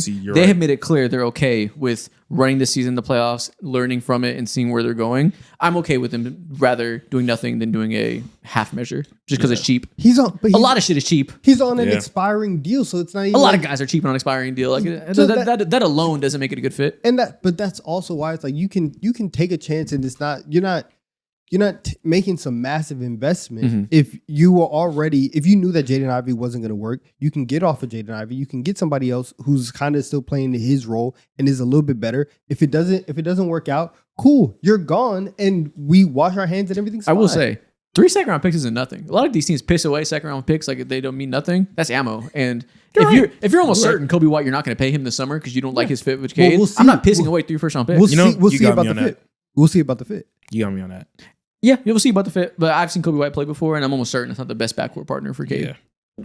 It could be a good 6-man like they're doing in the Charlotte, sure. But if they don't want to pay 6-man $25 million, I also understand that part. Then don't pay him. Then why get him? Because you're the 1 seed right now with one of the best defenses in the NBA. But Isaac, he's going to keep on talking. What's the next trade? We have to move on. I think we probably just disagree on how good Coby White is, too. Man, we have straight bullshit left now. I'm not gonna lie, we have to talk about Chris Paul and how he's having the worst goddamn farewell tour of all time. They shipped his ass to Canada. Holy fuck, bro! They told you to go home and then go to Canada, and then Canada saying no, stay home. Fuck, who wants him? Damn, man. Is this the worst farewell tour of all time? It has to be. Yes. Damn. Yes. The Clippers, Nets, and Raptors have agreed on a multi-team trade, sending Chris Paul to the Raptors and Agbaji, a 2032 second-rounder, and cash to the Nets. And a follow-up report was the Raptors will not require Chris Paul to report to Toronto. Yo! We're going to get a third tweet of saying Chris Paul is announcing his retirement at the end of this. just letting everybody know. I'm staying home on my own volition. They're not telling me that. I'm just gonna retire, and at this point, I don't feel like going. So he's gonna get bought out, I guess. We want to see him go like Mavs or some shit, like Lakers. Mavs. I don't know, like something that needs a point guard. Cavs, I don't know, like Amazon Prime. No, Cavs got Dennis. They don't need it back. Amazon Prime. Go to Peacock. Please make some content.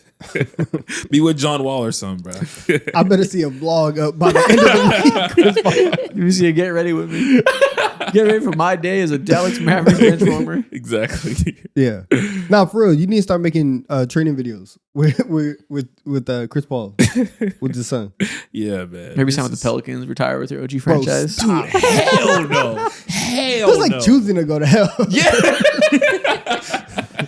Like you have an option to stay home. Well, here's the thing, buddy. He's already in hell. This is horrible. No. He's at home. Like He's for the last 2 months. Being at home when I said I want to do a farewell tour is worse than hell. That is shame. That is being We haven't thought about Chris Paul in 2 months since we got all of the jokes out because it was the secondary farewell tour. And then if he came out and then said, you know what, I got one more in me. I got half a year left. I'm gonna go play with the Pelicans. If I'm your son, you hate me. You clearly don't want to be around us. Oh my god! The Chicago Bulls have traded Ayu Dosunmu to the Minnesota Timberwolves. This moves me. I don't know if I gotta see if there's a follow-up tweet what they traded him for, but the Timberwolves freed up all that space when they traded Mike Conley and got no players back. They were trying to get Giannis. That clearly didn't work out, so they pivoted and got a guard that isn't the point guard that we talked about wanting for them next to Anthony Edwards.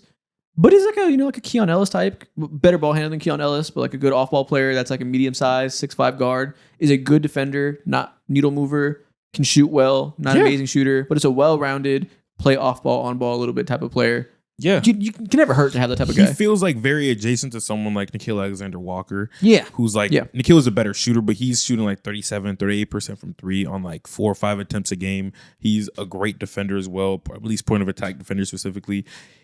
They're right back to what they were. I mean, they're better than they were last year, I guess, technically speaking, at this point in time of the season. But I like this. It moves me and makes them better at the end of the day. And this is one of those deals where when we had our trade episode, I wanted the Timberwolves to make this very specific deal. I wanted them to go out and get Ayo. What's the Minnesota traded Rob Dillingham, Leonard Miller, and 4 second-rounders for Ayu and Julian Phillips. And this is good. This is good. You have. They hate picks, man. They don't give a fuck about picks. They throw them out left and right. It's a lot of second-rounders. 4 second-rounders, hilarious. And you give up on Rob Dillingham, which writing's on the wall. It is what it is. That's sick, man. Leonard Miller never played a fucking meaningful minute for them. That was a development project that is stuck in development forever. Mm-hmm. This is good. I think in the playoffs, your rotation, and you're gonna keep a front line with Jaden, Julius Randle, Nas, and Gobert, and you can still keep that size and still keep that part of your team's identity. And if the same thing happens this year as last year, maybe we get a series where for 3 games Terrence Shannon goes crazy, and we go into next year saying this is the year for Terrence Shannon. But you still maintain a guy who's bigger than 6'2" and is able to play. Yo, what are the Bulls doing? They trade for so many guards. Bro, they love guards.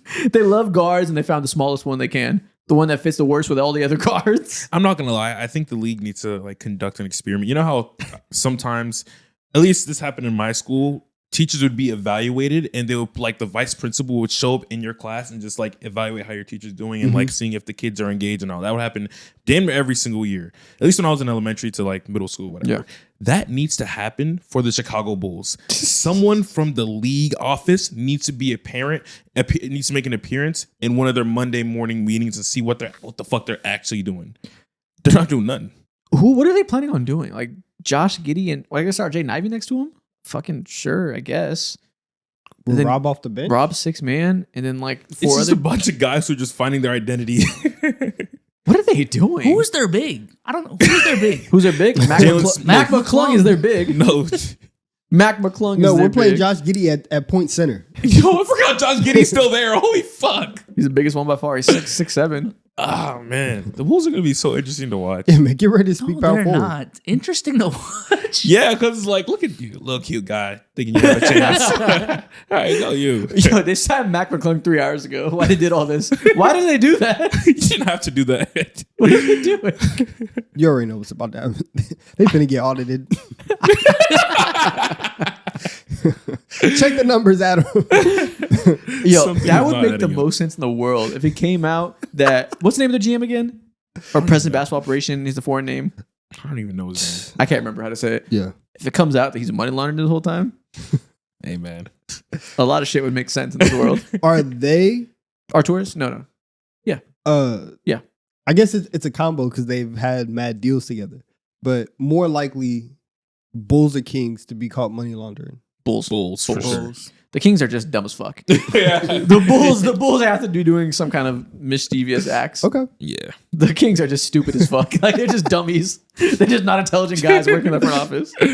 The Bulls are clearly corrupt. We clearly have an issue on our hands, and the Attorney General of the state needs to get involved. Okay, what do we have left? Tyus Jones got traded to the Hornet. I won't give you any thoughts on that. Who cares? Y'all just know how bad he's been playing. Tyus Jones? Yes. Yeah, trust me. We've been talking about Tyus Jones a lot. Tyus Jones is horrible. He is horrible. Pull the stats up. Pull the stats up. What they look like? Oh, please. Okay, before you do that, Cleveland Cavaliers have traded Lonzo Ball to Utah Jazz. Can you pull up a Basketball Reference comparison of Tyus Jones and Lonzo Ball this season? Oh no, this Yes, is I disgusting. can, yes, I work. can. That'd be real funny. Those are two of the worst No, I'm players not in the gonna NBA. lie. We are the first people to ever do that. No one's ever compared their stats ever. No one's ever had that like thought process to do that. For what? Oh my god. So yeah, quick lightning round. Tyus Jones traded to, I already forgot the name of who I said. Who's Tyus Jones have now? I think it's on the Hornets. Hornets. Or some shit. Tyus Jones traded to the Hornets. Cool. Lonzo Okay. Ball waived by the Jazz after being traded there. Damn. Tough. The Lonzo Ball thing just didn't work at all. It's highly Damn, I unfortunate. didn't know Lonzo was playing this bad too. Dude, he was Damn. the Cavs fans wanted him out of there immediately. He Bro, was what is so fucking ass. 30% from the field. What is that? 4.6 points. 27% from three. I saw 27. someone say that Lonzo Ball didn't score a single rim field goal this season for the Cavaliers. That can't be true. I gotta look into that. Damn. That's insane Hold on, let me check that. work. Let me go to clean the glass and see what percentage of his shots came at the rim. Dude, with how much he I understand deferring shots and wanting to be a pass first player, but it gets to a point to where, like you're wide open and you decide to pass to someone who's not open. You're fucking up our plays. You're fucking up our flow. Nope, I think he did score a shot. Oh, this is percentage of his points at the rim. Let me go to accuracy. All right, let's see what it's talking about. No, they're wrong because it says 56% of the rim. He made 10, and this is within 4 feet of the basket. Maybe those are all 4-foot shots, and some websites qualified as 3 feet. Mhm. Maybe those are 4-foot floaters. Nevertheless, 41% effective field goal percentage. I've never seen this in my life. I've never seen a zeroth percentile. That means worse in the league. I've zeroth percentile. Is that how you say it? Zeroth? Zero. Yeah. Zero. Zeroth percentile. Lonzo, we're creating new terms for you, buddy. It's been that bad. What's going on, man? Wow. 0% from long mid. And this is unfortunate because look at this. This is 21-22 when he was fantastic with Chicago. 56% effective field goal percentage. The next year is 3 years later. He was MIA for a long time dealing with those injuries when he couldn't stand up. And now it's just depressing. Stephen A. Smith's a jackass, man. He said that he couldn't stand up. That's so sick. And then Lonzo had to Lonzo post a came video on of him camera. just standing. And the whole time he stood He up. said, actually. Yeah. And, it looked very difficult when he did it too. It wasn't exactly smooth. Did he do it by himself or with the weight or with the kettlebell? Oh, I think he I was feel like I doing it. remember him holding something. I might just be lying. That's so sick, bro. Either way, it wasn't exactly athletic the way he stood up. Wow. Oh, that's so yeah, sick, man. RP to Gabe Lonzo Vincent Ball. traded with the 2nd round pick for Luke Kennard. Luke Kennard is one of the more frustrating players to watch. He's a whatever defender, right? We all know that, but he's a good shooter. He's having one of the best 3-point shooting years, like in the NBA. Dare I say NBA history? Yeah, But he's like the Kevin thing Huerter. is, he don't take threes. He don't take enough threes. Exactly. He's like Kevin Huerter, where Kevin Huerter gets to the playoffs every year and people defend him a little more hard. And then he's like, stop touching me. And shoots like 29%. Like, Luke Kennard is so selective with his threes. It's so nasty. And, Gabe Because he Vincent. knows I have to keep that percentage up so I can Yeah. keep a job. Exactly. Gabe Vincent was one of the worst players in the NBA this year. A couple weeks ago, I told you he was shooting 20% from 2 when I brought it up. Yo, would- you're lying to me, bro. I will check to see if that's still the case. Yo, you're lying. I don't know if he got better or not. It had to have gone better. That's like a ridiculous number. Can you zoom in for me, BSolz? Yeah. Well, what are you shooting from 2? Please, you're lying to me. I He is refuse to currently believe it. shooting 25% from 2 now. We're up. Yep, we're up. 25.9% from 2. And I will say, though, he will jack some threes. So that was nice to have that quick release shooter. Didn't go in this year, so that's a problem. So Luka Kennard, they'll go in. He just will not jack them at all. Yo, But man. Luka Doncic will create wide open looks, and he will shoot those, hopefully. LeBron will make sure he's getting them bitches up. You're correct. So he's better than Gabe Vincent, a 2nd round pick, fine. I guess you had to do something other than Gabe Vincent for that salary slot because JJ Redick is in love with him and continued to play him no matter what because he tries hard. He had a strange obsession with Gabe Vincent. Now he was forcefully removed from the rotation. Forcibly removed. It was like Moneyball whenever the coach wouldn't bench the first baseman. He wanted to start Giambi, and he had to trade him, and the coach was all pissed. That's JJ Redick right now. That's fucking. So I have final personnel decisions. And Rob Pelinka's like, nope. That's fucking nasty, man. I still can't believe that's the same Gabe Vincent that was cooking my Celtics, man. Neither can I, because my team gave him $11 million a year, and he turned into a fucking garden gnome. BSolz, can you click on his playoff stats? Because he hasn't averaged over 10 in a regular season. Oh my! 12.7 points per game in the playoffs in 2023. Shot 38% from 3. And then 14% next year, last year's playoffs, or 2 years ago playoffs, and 30%. Every year of his career that he shot and played meaningful amounts of threes, he has shot sub-average, except for the 1 year he was up for a contract extension that my brilliant GM gave him the full mid-level exception. He took 11 shots a game. Shot 40% from the field, but he was knocking down threes. Rob Pelinka, you're so smart. He got Luka. What a good guy. So What a smart, genius. Dude. He's so smart, dude. Mark Walter is definitely looking at him and being like, that's who I want to run my team I just bought. I'm confident in that. Mm-hmm. So yeah, your team not only got Jonathan Kuminga, you also got Gabriel Vincent. Dude, my team You is guys so are up. fucking weird, man. You got the Cum Bucket and Gabriella. How do you feel? Gabriella's crazy. Better times are ahead. Jalen Johnson will fix everyone. Quinn Snyder, are you a fucking man or a mouse? He What's is a going mouse. on, man? He is a mouse. He is Stuart Little. We'll see what's going He's on. been telling you for a decade he's a mouse. Have all these goddamn wings on our team. Corey Kispert, Jonathan Kuminga, Zachary Reese still here. Like, bro, so much Still? weirdness. The lightning round continues. We're doing this live. It's 11:20 p.m. a.m. Central Standard Time. We have a new bone-chilling trade. The Boston Celtics are trading Chris Boucher to the Utah Jazz. No other details. They just threw him away. Shout out to the Jazz, man. We're out here being buyers. Shams, right before this, Shams tweeted out that the Milwaukee Bucks made a trade too with Oh, the yes. Utah Jazz or something like that. Real question: why are teams making these like subpar trades? Like, what's the real like idea behind this? What do you Giannis, gain? look at us doing things. Look at us. We don't want to eat our vegetables, so we're pushing them around the plate to make a little hole in the middle. So my mom thinks I ate my vegetables, but I really just like shoved it underneath the macaroni. That's them. The Milwaukee Bucks have agreed to trade Cole Anthony and Amir Coffey to the Phoenix Suns for Nick Richards and Nigel Hayes-Davis. So they got a competent big that can grab rebounds in Nick Richards in You should exchange have for just Cole ate the Anthony. vegetables instead of putting them under the macaroni. now you got this big old pot. He's like, It's a bunch of mush. Like, you think your mom's an idiot? She's not going to tell you moved it around. Like, she made the plate. she's like, how'd you get more macaroni? Yeah, it's Giannis. It's just like, Nick Richards? Like, okay. Fuck, man. I guess. Fuck. Hey, listen, man, Miles Turner doesn't grab rebounds. Nick Richards does. On the phone talking about Nigel Hayes-Davis. Man, get off my line. I can't tell you one defining strength of Nigel Hayes-Davis. I don't know. Get off my line. It's so funny. Stop playing with my phone, bro. This is one of the trades of all time, not going to lie. God damn. Cole Anthony for Nick Richards, exactly even. Amir Coffey from Nigel Hayes-Davis, probably even. I don't know. Oh, that's funny. Oh, man. What else we got in this lightning round? Is there any other deals left in this doc that have happened so far? Anything of relevance? And is that every trade that's happened? Potentially. Okay, I think that might be all of them. So, if I'm not missing anything as I check through, I think it is we're good. time for us to take a quick break. For us to fast forward until 2 p.m. where we record once again to address any other trades that happened by the time this happens now. And, oh, nope, I almost forgot one. Thank God I did not. Bone-chilling trade again. Gershon Yabusele swapped for Dalen Terry. Hey, man, thank you for your service, brother. Gotta sign Yabusele. The Bulls Okay. didn't get a guard. They got a wing, you're Wow. right. So, a smaller wing, I think, right? He's like 6'6". He's He's fr- thick. he's skinny too. Yeah, like he's not like Yeah, he's skinny. a stopper.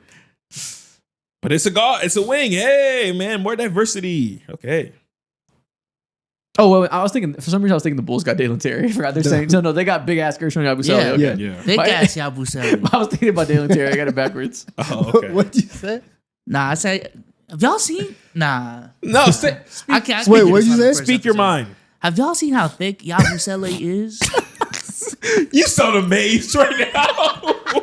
Yo, bro. Bro, he's Yo. mad thick. Were you like taking notes? No. Like It's you're kinda trying to like, crazy. I'm trying to get like Gershon? You know those memes of Zion? Like, Yeah, I would when say they yes. blow him up?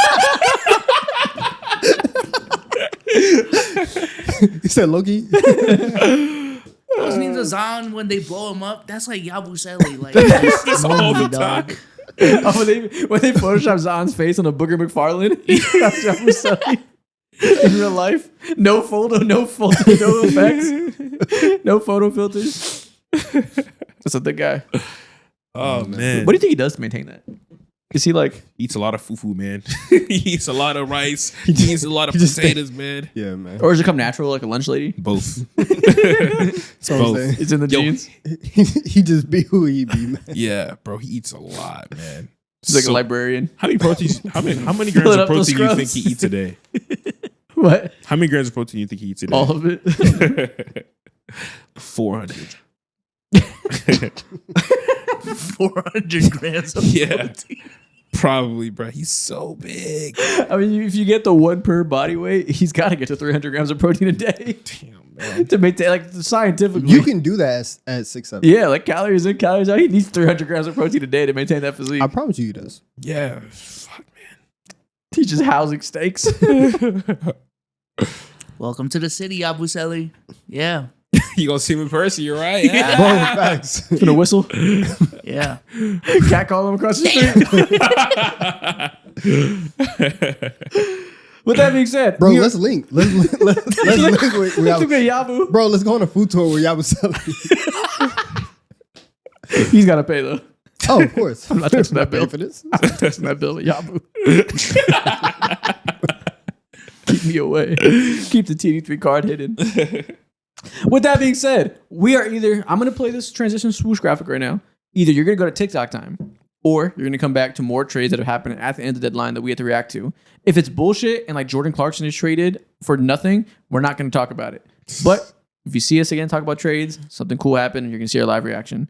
If not, let's have some fun in TikTok time. We have one more trade that happened that we have to talk about before we get to TikTok time. The Pacers have traded for Ivica Zubac. The Clippers continued their sell-off after trading James Harden yesterday. We are here now. They traded Zubac and Coby Brown for Benedict Mathurin, Isaiah Jackson, 2 first-round picks, and 1 second-round pick. The details of that pick are quite interesting. If the pick is in 1 through 4, the Pacers keep it. If the pick is 5 through 9, the Clippers get it. And if it's 10 through 31, the Pacers get it. Dude, that's an insane gamble. That's crazy.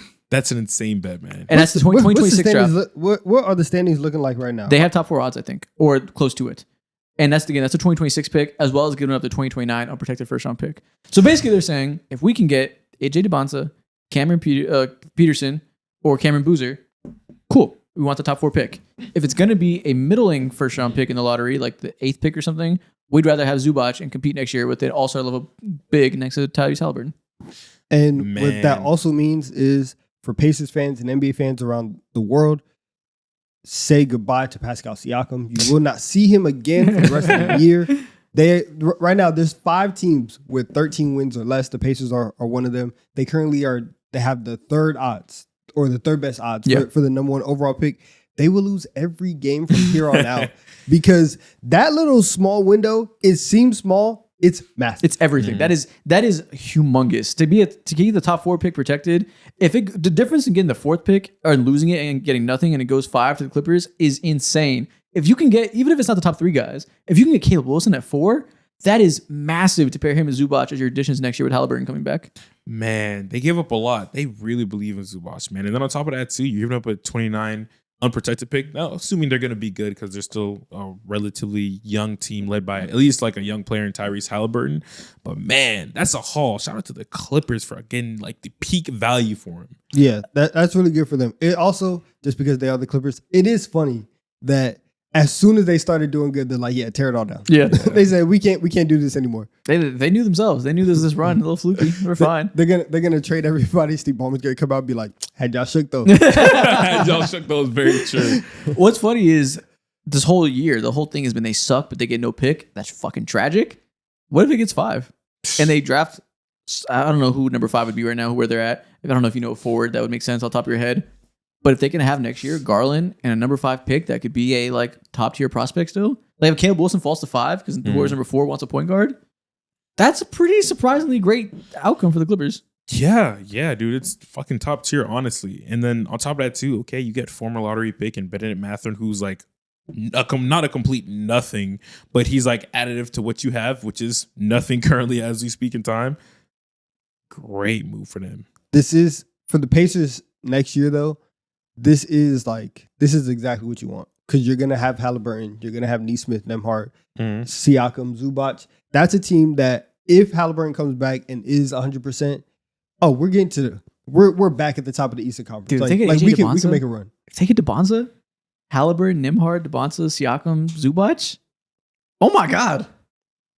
And then the Pistons are gonna look at themselves and be like, "We should have made a deal. Like we should have got Coby White. God damn it. we got to do something right now." But the Pacers are in a very, very good spot for like best case scenario to put them at the top of the Eastern Conference. Yeah, And it's a young core too. I think that can't be understated. The Pacers have a very young core.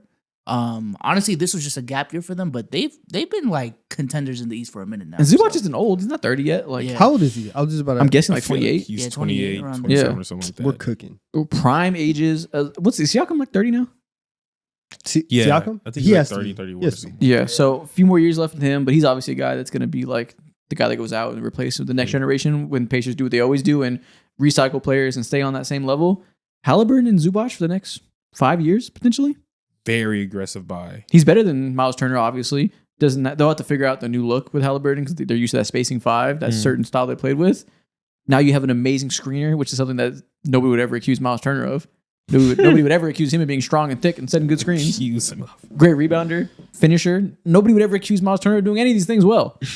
So minus the spacing, you're probably a better team now. Yeah, you're back up now. And I mean, there's like 20 minutes until the deadline. I guess you can't really do that right now, but like, should Kawhi go? Or are you just keeping Kawhi for vibes? Like, Honestly, for vibes, morale, you got that new dome again. Which this is the first year it's been up, right? Yeah. Yeah. So like you gotta keep Kawhi at this point. Kawhi's Trade hard him to for trade. wait, him. is it the first? No, that was They should second trade year. him though. Oh, was last year for sure? Yeah, Whatever. Yeah, last year. Okay. Kawhi's hard to trade. Like with everything we know about the health and everything and the looming investigation that is probably nothing but could be something. I don't know if I want to trade for Kawhi right now because of that, especially. And he's never healthy. You can't really, if you're at another team, you probably can't let yourself get fooled by the healthy 20 games that happens every year Yeah, that's fair. AD just got traded though, so I don't know. for fucking to the Wizards. Where's Kawhi going? The Nets? That's Nope. fair. It sounds Detroit like got to make that call. sounds like man. he finna be a Utah Jazz. Who? Kawhi. Hell nah. Hell nah. LA to Utah. They traded for What Larry up? Markkinen, offload that contract, get Kawhi. You would not like that. Man. Garland, I'm kidding. They would never do that. Yeah. Garland and Lowry. Please. Anyways, they don't have to trade Kawhi. Garland and Kawhi with the top, hopefully, if the pick falls in their favor, a top 10 pick next year. Yeah, like whether it be Kingston Fleming or going back to what you said, Caleb Wilson, that could work. That could work. Mikael Brown. Honestly, there's no. Are Yeah, y'all honestly, high with on the, Benedict Mathurin? Because I think like he's a pretty underrated part of this trade. Like I'm looking at it right now. He's only 23. Am He's I a out player. on Benedict Mathurin? No. Am I overly in? Also, no. Nah, you're out. He's I'm like, averaging 18 Nothing's points a game impossible, this so season. he could get really good and like be interesting. It's a cool addition, but I'm not excited about Benedict Mathurin anymore. yeah, but it's a good name to have at least. Yeah. It's a good name to have. But next year, if this pick does land at 5 or 6 or whatever it is, there's not a position that's like untouchable. Like I will draft whatever player is best available. They're that type of team that has to have that type of draft philosophy. Yeah. Good for the Clippers, good for the Pacers. Win-win. Okay, I like it. I Do like the Pacers now try to, if Garland has a good rest of the season, would they try to trade Garland in the summer, or do they view him as a building block? Like, if they can get more picks for him, if he like has a healthy stretch, do you think they keep trying to tear it down Yeah. and accumulate picks? Yes. I think so. I think if you have, well, also it depends on. I think a lot of it obviously depends on what happens with Kawhi and the punishment there, and like if they're like, hey, Kawhi took all this money under the table, we're ripping up his contract, whatever, and he's just like not there, then you look around and say, do we want to just run Garland basketball or not? Yeah. All right. Well, that's the only trade that's happened. We have 15 more minutes. If you see us again, then once again, our new trade broke at the end of the And deadline. it has to be a big ass trade too if we turn on this camera. I again. know. If not, we're on the TikTok time. Let's have some fun. Woo! For the second time. Welcome to TikTok time. As usual, today we're beginning with the draft. And as usual, like we've been doing, we're going to do a draft with a wheel. We've been doing it as of late where we spin the wheel and we take players from that team. This one's a little bit different. We're going to spin a wheel that has 15 player names on it. And depending on what player it lands on, we have to pick a player that played with them. So pick a teammate of these guys. Okay. This is way better than the last one that we did because Oh, you guys don't know, we did the most atrocious draft ever. We did international players only that play for these teams, and the players we named were absolutely ridiculous. Should never be drafted. And there's a new Barbosa. feature on YouTube. I can do quizzes. So after this draft, it'll pop up on the screen like a card pops up, and you can vote on who won the draft. It's a new thing on YouTube. So draft order is Donovan, Mo, me. Let's spin this wheel first up. What player are we starting with? We'll all pick a player from this team. Oh, Nikola Jokic. Okay. Donovan, what Jokic teammate do you want? We're getting like the version of them that play with Yes. Jamal Murray. Damn. Of course. Naturally. Of course. Hands down. The only all-star he's ever going to have. He's with right now. Love it. Not too shabby. Not too shabby. Mo. Peyton Watson. God, no. Not yet. Could be, though. All right. Now it's my turn up. Do what needs to be done, brother. I think I need the wheel up. And we're picking from the same team. No, Okay, cool. Peyton Watson's disgusting work. I would never do that. Go ahead and give me Aaron Gordon. Fuck. Naturally. Oh, who am I taking? Good lord. MPJ. I'm trying to think of these. Yeah, MPJ's not bad. He's a bucket getter. Yeah, he's a winner. I'm He's trying a to think early in his career who he played with. Kenneth Faried. He played with Paul Millsap, didn't he? When he was still an all-star? P. Millie, you're correct. I mean, he wasn't an all-star, but He was like really good. Can I fact check that? I'm it was pretty like sure. one of his last years. Yeah, I think did. I'm pretty sure he was still really good. Let me I make think sure he I'm not averaged picking, like 16, 14 points. Yeah, Paul Millsap stats. Let me just make sure I'm not picking a bum, but I'm pretty sure he I'm was going good. Paul I promise you. When Beat he left Nurkic. Atlanta, it hurt my heart. I could pick Nurkic, I suppose. Well, Basso reference is down for me. Yeah. That's actually quite funny. How relevant. So he averaged 14. You know what? Fine. Yeah. Give me 2018 Paul Millsap. Give me a power forward that can do a lot of little things. Okay. Hate Trying to buy MPJ. my That's swag a crazy. little bit. Yeah, it was but either it's him all and good. MPJ. I can find more shooters. Yeah, 1L or 2L? 1L. Okay. Now, back to the wheel now. Now we'll do a second spin. All right, let's do it. Hopefully we get a player that... Please have a superstar for me. Please have a superstar Ball for me. is in your court. Land on Coby, please. Embiid? Oh, shit. Okay. Okay, Embiid's There's had a lot a to pick lot of from. good teammates. This is good. But It's which kinda one's stacked. what's the best version that played with Embiid? Because James Harden wasn't very good with Embiid. Paul George is He was watching solid. Embiid. James Harden's solid, but Whatever. low good. key. Is Jimmy Butler the best version of a teammate Joel Embiid has had? Potentially. You know what? Fine. Give me 2019 Jimmy Butler. That's probably the best one he's had. All right. That's cool. That makes it even easier for me. My team is dog right now. Give me current day Tyrese Maxey. Yeah, that's probably the second choice. He My has, team he has is a lot of disgusting. teammates. I know. She does. We're going to pass up on an all-star. Because now you got Ben Simmons or James Harden. And now, can we move Jamal Murray to my 2 so I can put Ben Simmons at my 1? Okay. Okay. You don't I want like that. you don't want Jimbo? Could have took JJ Redick. Elite shooting. Marco Bellinelli was a shooter. Ooh, he was. Ersan Ilyasova. You're correct. I remember that era. He's not real. Our teams are starting off a little Simmons Nah, and Murray. Okay, that makes sense. I like my Okay. Butler, Millsap. I need some more shooting around the edges. Max like- and Gordon, you can't go around there. my backcourt right here. All right, player number 3. Who do we got this time? Simmons and Murray, you could do worse. No, it's a solid start. Solid start. Keep going, keep going, keep going, keep going. Oh, LaMelo. Almost Coby. Ah! I get the third best LaMelo teammate. Ooh, Fuck. it's looking spooky. I'm getting screwed. Yo, oh man, I was about to put Shaq there. Shaq, Shaq and Simmons Shaq would be and Simmons is hilarious. nasty. Yo, Shaq would he hate Simmons or would he fuck with Of course you'd hate Ben Simmons. Are you kidding me? LaMelo Ball teammate. him? Hella eye squinting right now. Yo, we keep getting attacked by these Hornets every draft. Stop putting him there. Am I gonna go current day at the 3? Go for it. Oh wow. Give me Conka Nipple at my 3. Hey, you need a shooter next to Ben Simmons. That's a good shooter. Simmons firing out the Murray and Con. Give me Con. You could do worse. Okay. I just put his first name. Yeah, it's fine. Doesn't matter.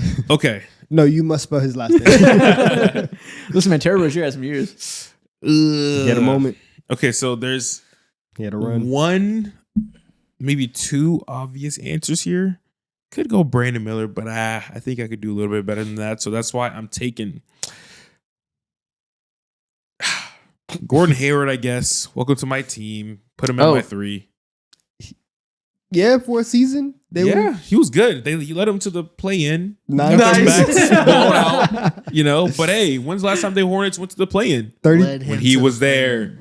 33 and 49. Yeah. Well, Got ran by the Hawks, I think. Yes. I wonder what his stats are looking like. Has he ever played with a big man that's good? Musa Diabate. Say his name. It's true. Hey, I guess on my 2, I'm going big. Give me Brandon Miller. Give me today's Brandon Miller from the last 2 weeks. He's been turning up and shooting well. give me February 2026 Brandon Miller. Your team is weird. It is. But Paul as Millsap, long and too. lengthy can play defense so far, I need the right 1 and 5, but it could come together. Okay. But You right need now, luck. it's pretty mid. It's You pretty need mid. luck. Because I got Jimmy Butler as taking teams to the finals the next year. I'm not far, but If you took Gabe Vincent and Caleb Martin to the finals, you could take Brandon Miller Exactly. and Paul Millsap. I need a star point guard bad. Yeah. All right, who we get next? This decides my draft. I could lose the draft right here. Shea. Fuck. Does not have amazing teammates by any means. Oh, you know exactly who you finna take. He never played with Kawhi. They traded him. That would have been nice. Mm-hmm. There's an easy one here. Chris Paul was washed, so we can't pick Chris Paul. Go Who's the best player he actually played with? ahead and say Chet. I guess I have to. Yes. Because in 2020, when he was We young, gotta stop helping people. do you think I wasn't gonna pick Chet? Like, come on. You think I wasn't thinking about J-Dub and Chet? I guess give me Chet Holmgren. I'm gonna pair him defensively with Paul Millsap and Jimmy Butler. Wow. I need a star point guard bad in the Not last gonna lie. round.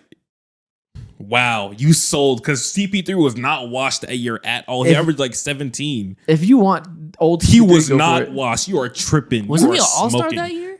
Yeah, I forgot. I hit it bounce back. He here. was not washed, so I that's still, why. I would still rather have Chet for this team. Sure. Like, I would still rather have Chet. Yeah, cool. Good luck. You have the most mid team. Not gonna lie. I don't right want now. old man Paul CP3. Millsap he just sticks out to me. This is one of the last few years. This is really the last good year, or like Yeah, for after 2019 he that- was washed. He bounced back in 2020, then at 2021 after that. Yeah. yeah. But I'm still like I'm fine. I Not can't putting let it- CP3 slide. I'm a little small, but who gives a fuck? Put Maxey at my 2 and CP3. Welcome, you're leading my team to victory. Go ahead.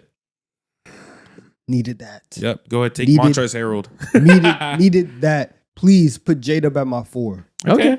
Cool. Ben Simmons is basically your 4 on defense. That's pretty Big good. defense. Big ass defense. My team is straight role players. Yeah. But Jimmy Butler and shooting role players, I can still Paul win games. Millsap Ben- just sticks out like a sword. Though, Ben dude. Paul Millsap was good. Ben and He was J-Dub good, I right know, there. but he's a role player. If I'd have picked MPJ, people probably have been happier. Ooh, I got spacing. Paul Millsap's better than MPJ. Yeah. Okay, I need a good point guard bad, but I'm 3rd. Fuck. All right, give me Coby. LeBron. Thank God. Everybody gets a good player. Ooh. Let's go. My role player team's gonna come together. Ooh. I hate this. Ooh. Why do you hate this? You're in a good spot. You can pick one. You can pick the perfect center for your Yeah, team. I'll take AD. Yeah, that makes sense. Your team is filthy. take But I don't know. AD, Ben Simmons spacing? This is not the best. Well, I'll take 2020 AD, best version of him. Okay. Sure. Yeah. Ooh, Mo, you need a center? Where you going? Man, I do need a center. See, I would cook you and just like take Luka or take Kyrie. Fuck, man, you have so many options. Either. I don't give a fuck. Oh, I gotta pick can't even Dwayne Wade. try. Oh no. I can't even try to cook you at all. Fuck. D-Wade running point. Listen, in today's league, I'm gonna do that. Rondo in was right today's there. league, there definitely would have been half a season where they're like, hey, go try it. Yeah. Yeah. Had he played under Jason Kidd, he At builds my players. 5, give me Chris Bosh. Not bad at all. Not bad. Yeah. I got a 30-point per game scorer. Chris Paul, Gordon Hayward, who was averaging 20. They got Aaron Gordon too. Peak Aaron Gordon, 3-point shooting. Should Aaron he have Gordon. picked Chris Bosh or is there another big you could have taken? No, there's no other. He hasn't played with elite bigs. Shaq in was his career. washed. Yeah. Yeah. Could have picked Ben Wallace. Give me Come on Luka now. Doncic. Everybody on my team is 6'7", Luka and hella defenders. It worked out. I wish I had somebody better than Brandon Miller, but as my 5th option, it works. He and Luka would play out really well together. I got some thick defenders. Jimmy Butler, Millsap the high. Ooh, it worked out. Luka's the one player I could have had a good role player team with. Like I know, this. like It's the perfect you scenario. need one guy who could just get shit off by himself. Oh, pick Chris Paul. He wasn't washed. Fuck off. How about that? You did still sell. No, I didn't. Luka and Chet's way better than Chris Paul. And You got luck. who did I pick at center? Chet. No, because if I picked Chris Paul over Chet, I would have had to pick a LeBron center. You would have picked AD. But you picked AD. Oh, true, coming back. Yeah. So I would have had to pick his third best center. I would have picked 2020 JaVale, like It's not bad. Tristan man. Thompson. That's I NBA could have had, champion No, right there. you would have put K Love at the 5. no, I wouldn't. Hell no, I wouldn't have. Hell no, I wouldn't have. He could have put Mozgov I would have there. picked, yeah, maybe like a Gauskas, I guess. Mozgov. Or no, he played. Please, No, he didn't play God. with. He didn't play with Zubac. Alex Len. You could put him up there. Yeah, if you had your way, I would have had Chris Paul and Tristan Thompson on my team. That would have been bullshit. He didn't play with Zubac? No, they traded him the year before. I thought so too. He didn't. They traded him to open up cap space for LeBron. Fair. Oh yeah, you're right. Yeah. So for audio listeners, I have Luka Doncic, Brandon Miller, Jimmy Butler, Paul Millsap, and Chet Holmgren. I got Tyrese Maxey, Chris Paul, Gordon Hayward, Aaron Gordon, and Chris Bosh. I love I my have- team. Ben Simmons, Jamal Murray, Con Knipple, Jalen Williams, J-Dub, and Anthony Davis at my center. Okay. team Who do is you guys nasty, think I'm won? not The gonna lie. poll should be on there now. Who do you think won this draft? Only My defense is nasty. Donovan's defense is insane. Mo doesn't have a top 5 player in the world. Me and Donovan do. Whoa. Not even close. Me and Whoa. Donovan. I low-key have 2 because Jimmy Butler was... No, I had 2019 Jimmy Butler. He wasn't going Super Saiyan yet. 2020 he did. So that doesn't count. But Luka and Butler's 2 stars. You have Jamal Murray this year, who's an all-star. So that counts as like a top 20 player with AD. That's a nasty combo. It is. And then I got J-Dub. If I need it, 40 points in the finals, I'm good. You have a team full of Jalen low-level all-stars. Murray, yeah. You have like nice 30th players in the world all around. You have the same thing, but then just Luka. Well, Luka does a whole... Jimmy I Butler's know. better. 2019, he was a top 20 player. Really top 15. So that's a difference. I fuck with my team. But Maxi's about the same level as Jimmy Butler. Yeah. Hey, Sure. Shout out MVP level player Sure. Luka sprinkled on top. Yeah. Okay. So that is the end of our draft. Let us know who won in the comment section below. Next thing we are going to do. BSolz. I believe you have some NBA shoes to show us, and we are going to decide which ones are better, old or new. Yes, I got some funny matchups for y'all, man. Some very, very funny matchups. First one, we have the Coby Adidas Crazy One. Oh, these are switched. Coby Adidas Crazy One versus the Shea One. Okay. Okay, so which iconic shooting guard's first shoe was better? I'm not gonna lie, the Kobe's, they looked like shit back then. They're so ugly. Fucking bricks. They look like taxis. Yeah. Like, I look like I could actually like kill you and concuss you with these. They look like they're astronaut shoes. Yeah. Bounce around on the moon. Yeah, Shays are much, much better. Shays are much, much better. Much better. Much better. This is the worst colorway of the Shays too, by the way. The other ones are way prettier. I think the OG Kobe's, they were ahead of its time. You're Way ahead insane. of No, the they time. were not. They're ugly today. They're ugly then. No, they have he the is same. right. They They are have the ahead same of their Kobe time. or James Harden silhouette. Like it's way ahead of its time. Yeah, just way worse. These are trash. The colorway is disgusting. These are garbage. I'm not gonna say they're trash. They're not. The colorway's trash. They're not trash. They're garbage. Nah. Turn them. Get the front view much nicer. These are cool in the same way that you're like, oh, I like Jordan 15s. I'm a little different. Like, these are not cool. You would Nah. never wear these. No, You just true. want to be different and be like, oh, they're special. This is a challenge for the Mr. Put It Ons out there, man. Yeah. So, Yeah, exactly. You gotta wear this ironically in the same way that like a certain aesthetic came back of like thrifting stuff that was ugly before. Now you do it ironically and it's cool. These have to be ironic to be nice. They would be That's an not true. amazing statement just piece. it is. These are panned as one of the ugliest shoes of all time. First of all, when I go to a nice restaurant, put on a suit and these, I'm Ew. Oh, yeah, you know, I love my restaurant what a again. suit I'm is not gonna lie. crazy. You're gonna hit the steakhouse and the Yeah, I'm Kobe saying, ones? yeah, don't take this guy's order. that's what I'm doing. Shea clears. I'm These going Shea to shoes the are fire. opera in the Kobe ones. I'm just saying. Shake I'm clears pulling though. up. Black tie event. Yeah, honestly, a suit might be the best way to find a way to make these work. Because you put these on with some jeans, fucking die. You can make them work. You can make. You I can make it work promise with you. some baggies, some baggy Yeah. jeans. Yeah. some cargo pants. Cargo pants. Hey, we're kind of cooking, man. All right, next up we have the Shaqnosis. Oh, these are switched again. Shaqnosis versus the Joker 2s. The Shaqnosis is. The Joker 2s are even worse though. Fuck, this is ass. The Shaqnosis are I'll take the Shaqnosis. they're though. kind of fire. Yeah. Shaq Gnosis age well. Over time, they became like vintage and they're pretty cool. These Joker 2s are horrendous. What am I looking at? They look like some like Cartoon Network spinoff or some Yeah. one of them crazy Now, shows. Joker does have a new shoe coming out where it's like you can kind of see the vision. I think his next shoe, I saw a picture of the colorway and everything. It looks kind of fire.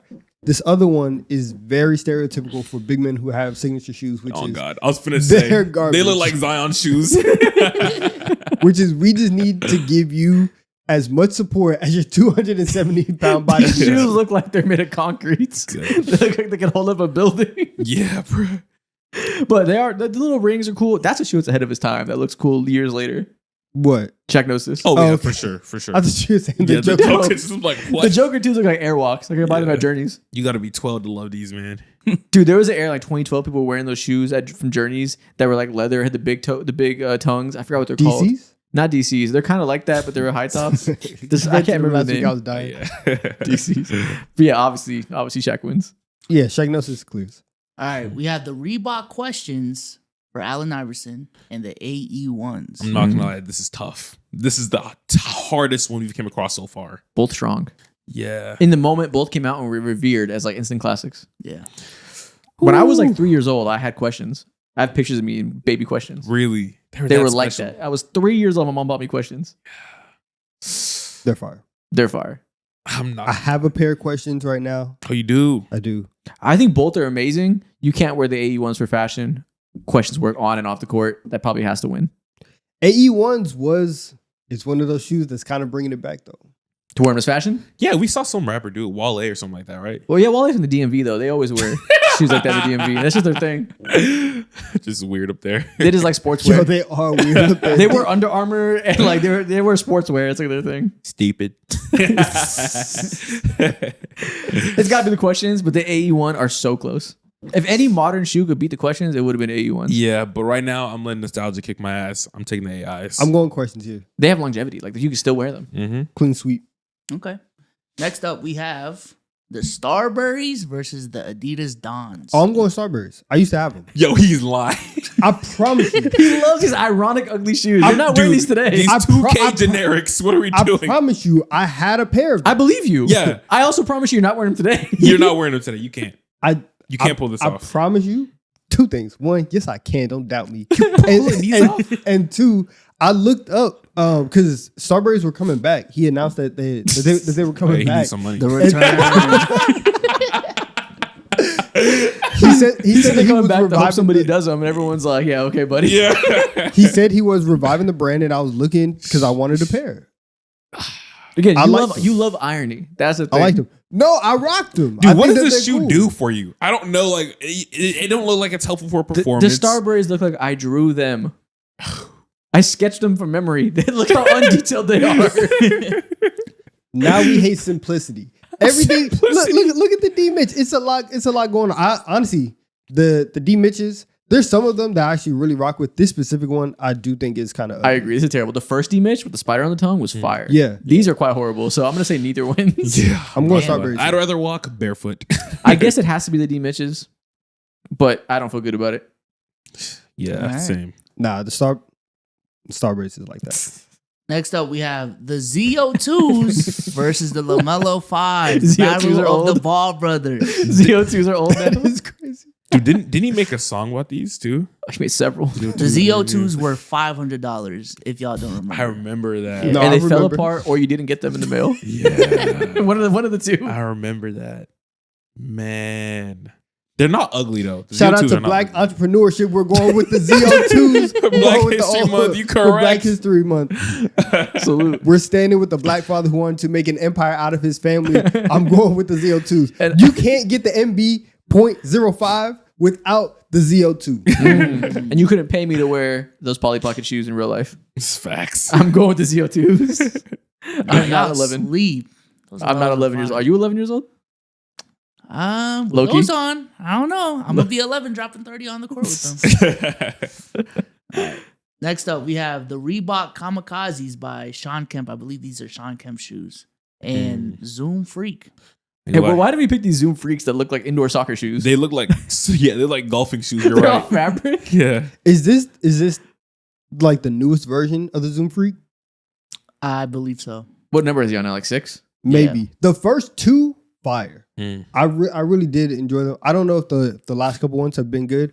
I'm also going with the kamikazes. Kamikazes are so tough. Also because I've owned a pair of them. Yes, the kamikazes easily. These Zoom Freaks, they made a fabric. It looks like something that like a Mexican cousin of mine would wear, like Pumas inside of indoor soccer, with like a Puma like sweatsuit. I'm not gonna lie. I could see Donovan wearing these. I could see you wearing these. You would pull it off. You go to any outlet mall in America, you'll see shoes just like this, all over the place with the Puma suits. You go to my high school, you'd see it.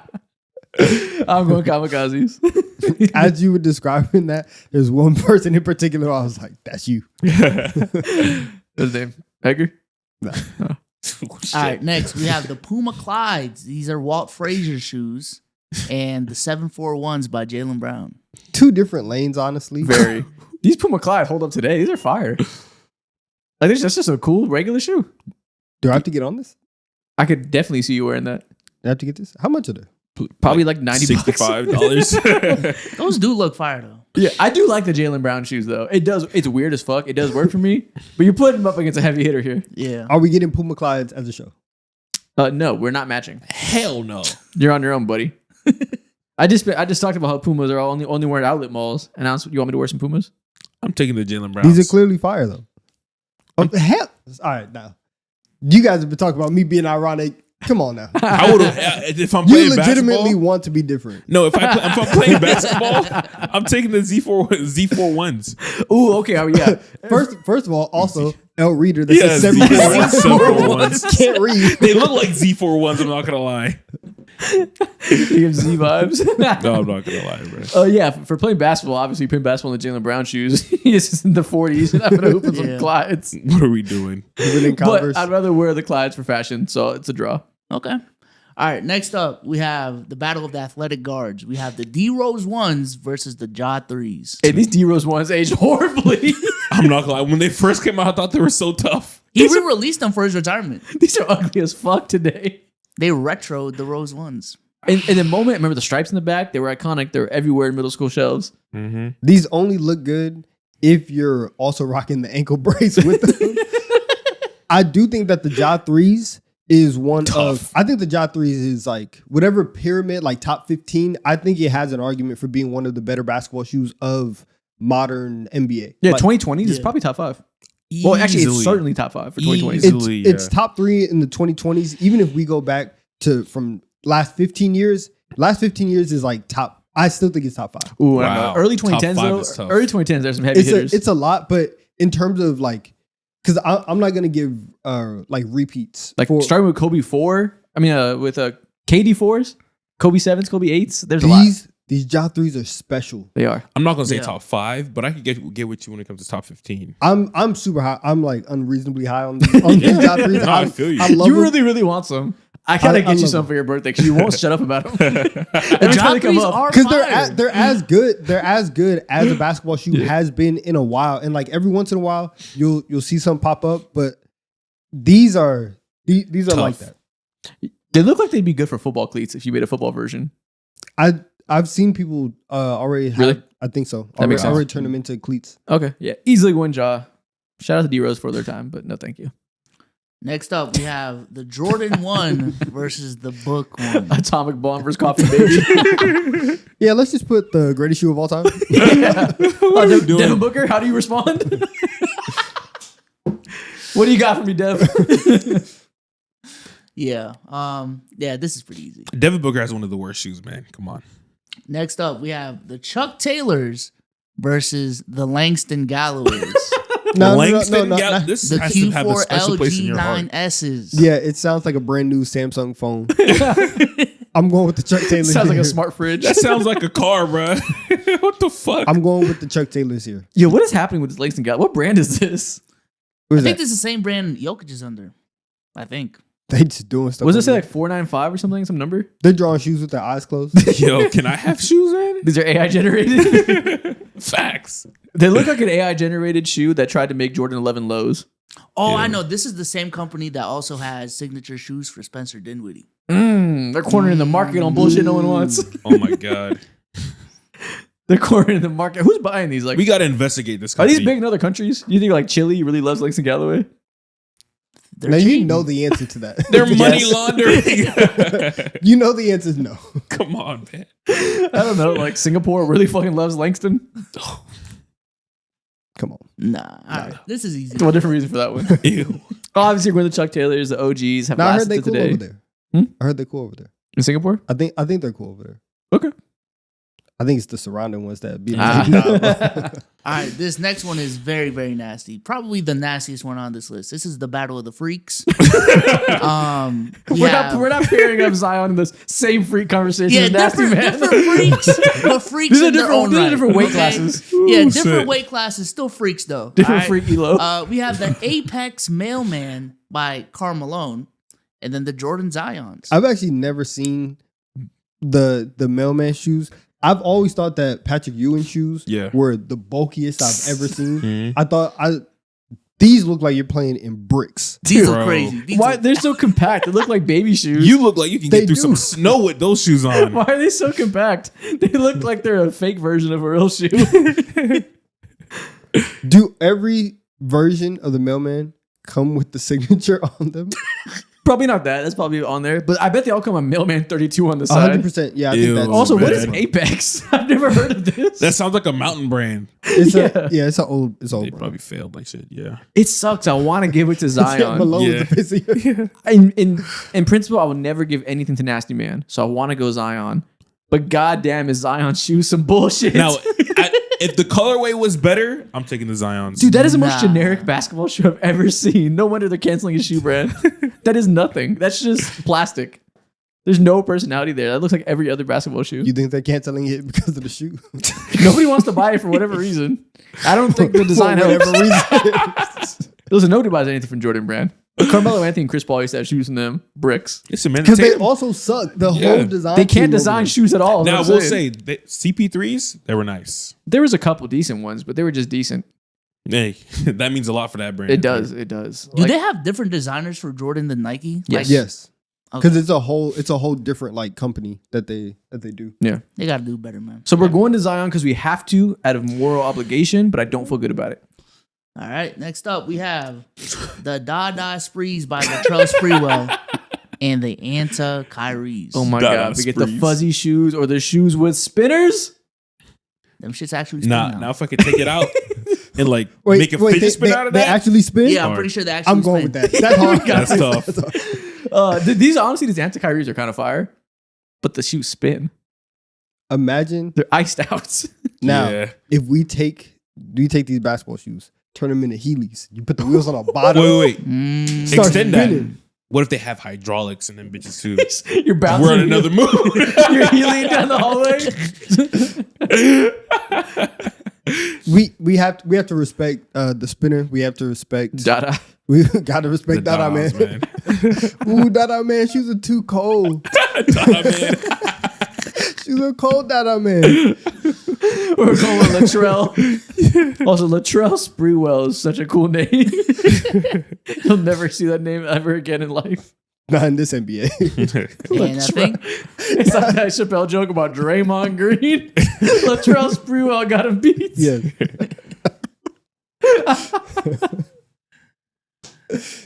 Latrell. That is our next tier list. If you've seen the stand especially, you know what we're saying. Oh my A lot of you won't. Next thing that we are going to do today, we are going to explain the last 20 NBA MVPs in 1 word or less. Actually, there's no less than 1 word. All right, Shaq. 1 word or Nice. We get facial expressions. But yeah, I'm going to show you the last 20 NBA MVPs. We got to describe them in 1 word based on, how they won the MVP, the storyline, whatever it means to you. Encapsulate the MVP season in 1 word. Starting off with this past season, we're going to go backwards. 2025 Shea. Aura. I go hating. Yeah, hating. Hayden's great. What's the opposite of the people's champ? Villain? Villainous?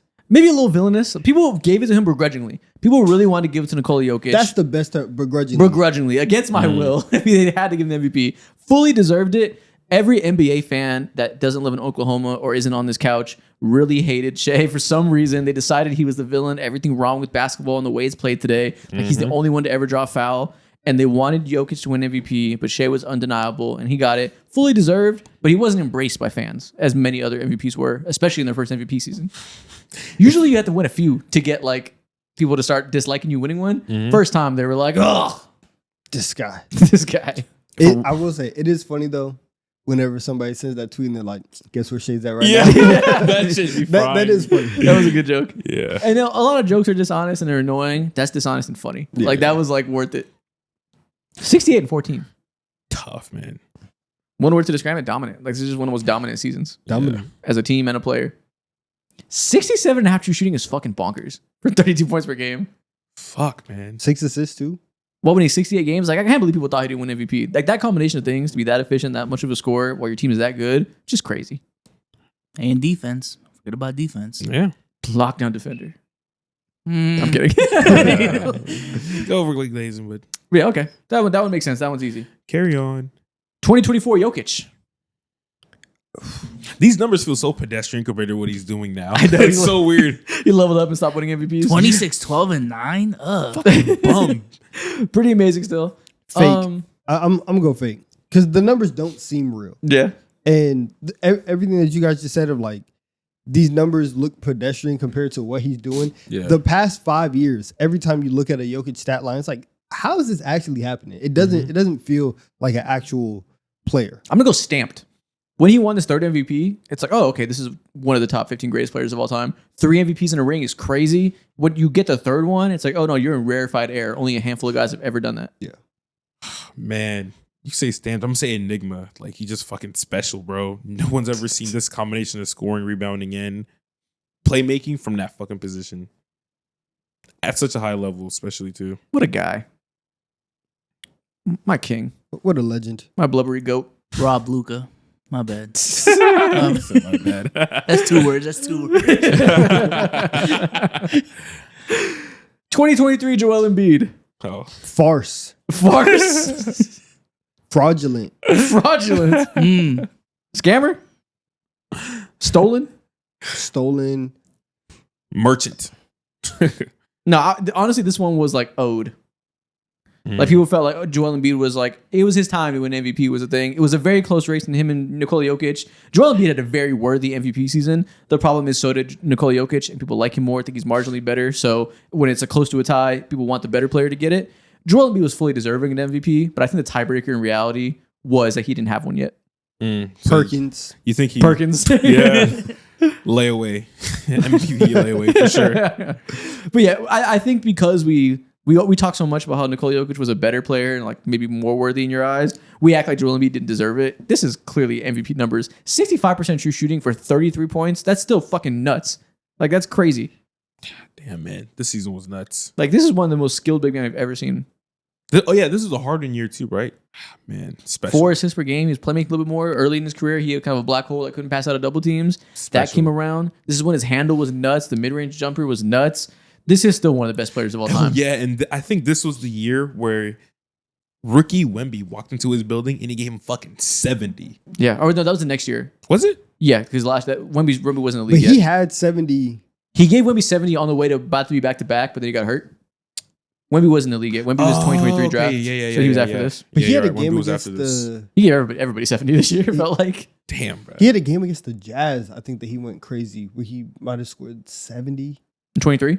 I don't think he No, scored not 70 70. again, but he He probably had or something real high. 60. Yeah, something crazy. He had a bunch of crazy games. Yeah, I got to look that. God damn, man. If he didn't get hurt in that year 24, god damn. Yo, I was just looking at those stats. Yeah, The fact that he won up this season. yeah. He's averaging Crazy. 35 for like 35 games before he went down. Yeah. Oh yeah, it was his career high that he set before the 70-point game. 59, 11, and 8 with 7 blocks. Oh my God. You know, I'm gonna change my word. 2023 overshadowed. The controversy overshadowed the fact that Joel Embiid did have one of the greatest primes of all time. Yeah. 2022, Nikola Jokic. 2022. 48 and 34. This is when his players were all hurt on his team. It was him and Aaron Gordon because Jamal Murray and MPJ were out for the year. He backpacked. This season was all about carrying his team to the playoffs when his team was completely depleted, just like Russell Westbrook's MVP. This is the next version of that. Yeah, I think my word is like birthed. He like officially entered the conversation for like being close to or entering the conversation before looking like an all-time player, putting up 27, 14, and 8. And I think they were like, what, a 5 or 6 seed or something like that as well. So wins wasn't necessarily there, but when it comes to realizing his all-time stats and all that, it was undeniable. Yeah, are we getting backwards to 21? Which one was the one where Jamal Murray and MPJ missed the whole year? 20. No, this year. Okay, because Jamal Murray got hurt the second half of 21, right? Yeah, going into the playoffs. Yes, 21. Okay. This is the second MVP or first? Second. Yeah. 2 MVPs. Yeah, that he was get you in those hooping. He was hooping with conversations. like Compazzo in this one. 2 MVPs get you in these conversations, man. Compazzo was crazy. It was like Compazzo. I think Compazzo, KCP. was KCP here at the time, I or think did so. they Yeah, he trade was. for when they traded for him? I I think this was here. I think it was end of 2022, I think. End of 22. Okay, Or yeah. was 23. So it would be Actually, I at don't the- remember. Maybe I'm wrong. It might be Yeah, 23. it would have been at the end of this year, going into the title year with No, KCP. they traded for him in the summer. They traded for Aaron Gordon at the end of one of these years after the Okay. deadline. KCP was the next summer, I think, from the Wizards. Yeah, they dropped Will Barton for him. Shout out Will Barton. Man, these years kind of fucking blend together. Yeah, I know. I'll go narrative for this one. Okay. Really? Yeah, Well, 2021, his first MVP. this one was just like Welcome. Welcome to greatness. Yeah. Welcome to being one of those guys. For a couple years, it was bubbling up. He went crazy in the bubble against the Lakers. It was like, oh, this guy's becoming a star. Welcome to being one of the GOATs. elevated. Mm. Is when you definitely start to see Jokic, again, elevate himself over a lot of the other players, a lot of the other, really good bigs in that era, and become one of the 10 Yeah. best players in the world. This is when he Yeah. lapped AD. Yeah, I was going to say my word is going to be leaped. This is where he officially entered these conversations, and he was one of the 5 best players in the world for real. 2020 Giannis. Dominant. Shaq. Yeah, officially just Shaq. Shaq. Gen Z Shaq. This is the DPOY year, right? The second one? Yep. Mhm. Yeah, just dominant. That's the only way you can say. Both sides of the ball, one of the best players you've ever seen. How many players have we ever seen that have been this level defender and scorer? It's so rare. It's like 7 all time. Not If that. even No, not really. this level of scorer and defender. I think it's like 2 or 3. 30 in DPOY? Yeah, That really one other one. him and Jordan? Hakeem. Him, Jordan, KG. Hakeem. Really him and Hakeem. I don't know that I don't remember his actual like efficiency for those years. I don't think even Hakeem was as good of a scorer relative to his era Yeah. as Giannis is. Like that's tough. Like he That's was the thing. scoring Yeah. leader and DPOY type season is tough. I don't know when's the next time we'll see this level of play from someone. Please get him to a good team, please. He's not done. He can keep doing this. Please. He has oh my to God. want it. does. Wemby got us, man. Wemby got us. We're good. I hope so. I doubt it though. Mm. 2019. I think this one is In Flawed. one word. I'm gonna go flawed, and that's really going Yep. to the playoffs. Mhm. This is back when Giannis was getting bounced out from the wall and shit in the playoffs every year, and people were like, "Can you win without a jump shot?" I don't know. That was all the conversation of, is this MVP guy ever actually going to do something? Yeah, I remember. I really that maybe that should have been 2020 more, but yeah, We'll go Bledsoe here. Bledsoe. Bledsoe. Because yes, the wall was a thing. Eric Bledsoe also was horrific in the playoffs. Also, this is back when he was dunking on everybody every 5 seconds. Now he dunks a lot less. This is back when he would like reach over people and like drop it on their head. Some Yeah. just freak. I Freak's the think word. it was either this year or the year prior. He jumped over Tim Hardaway Jr. Oh, was that a Christmas game? No, it was just a regular. I remember Chris Middleton threw that lob, I think. I think it was before this, the 2018 playoffs, I think, was his first like real coming out to all NBA level year. I think he played the Raptors in the playoffs. And I remember being like at a restaurant like Buffalo Wild Wings or something. Oh. And seeing on the screen, he had like dunked like over 2 people in the rim, just like reached over them. And that was when we just started seeing him being able to like dunk while standing up. Yeah. Mhm. And I was like, I have never seen this a day in my life. Yeah, I think he officially started to become a problem this year. Yeah. 2018 James Harden.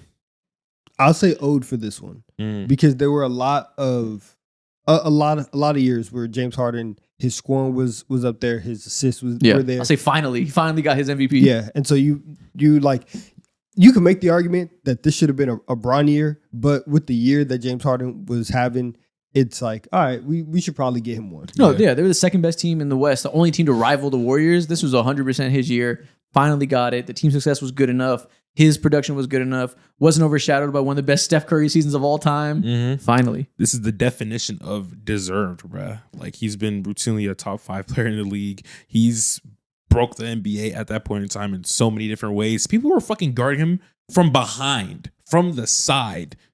You know how insane that is? Rick Rubio was on defense, hip thrusting. Josh Hart was on defense just trying to figure out what the fuck to do too.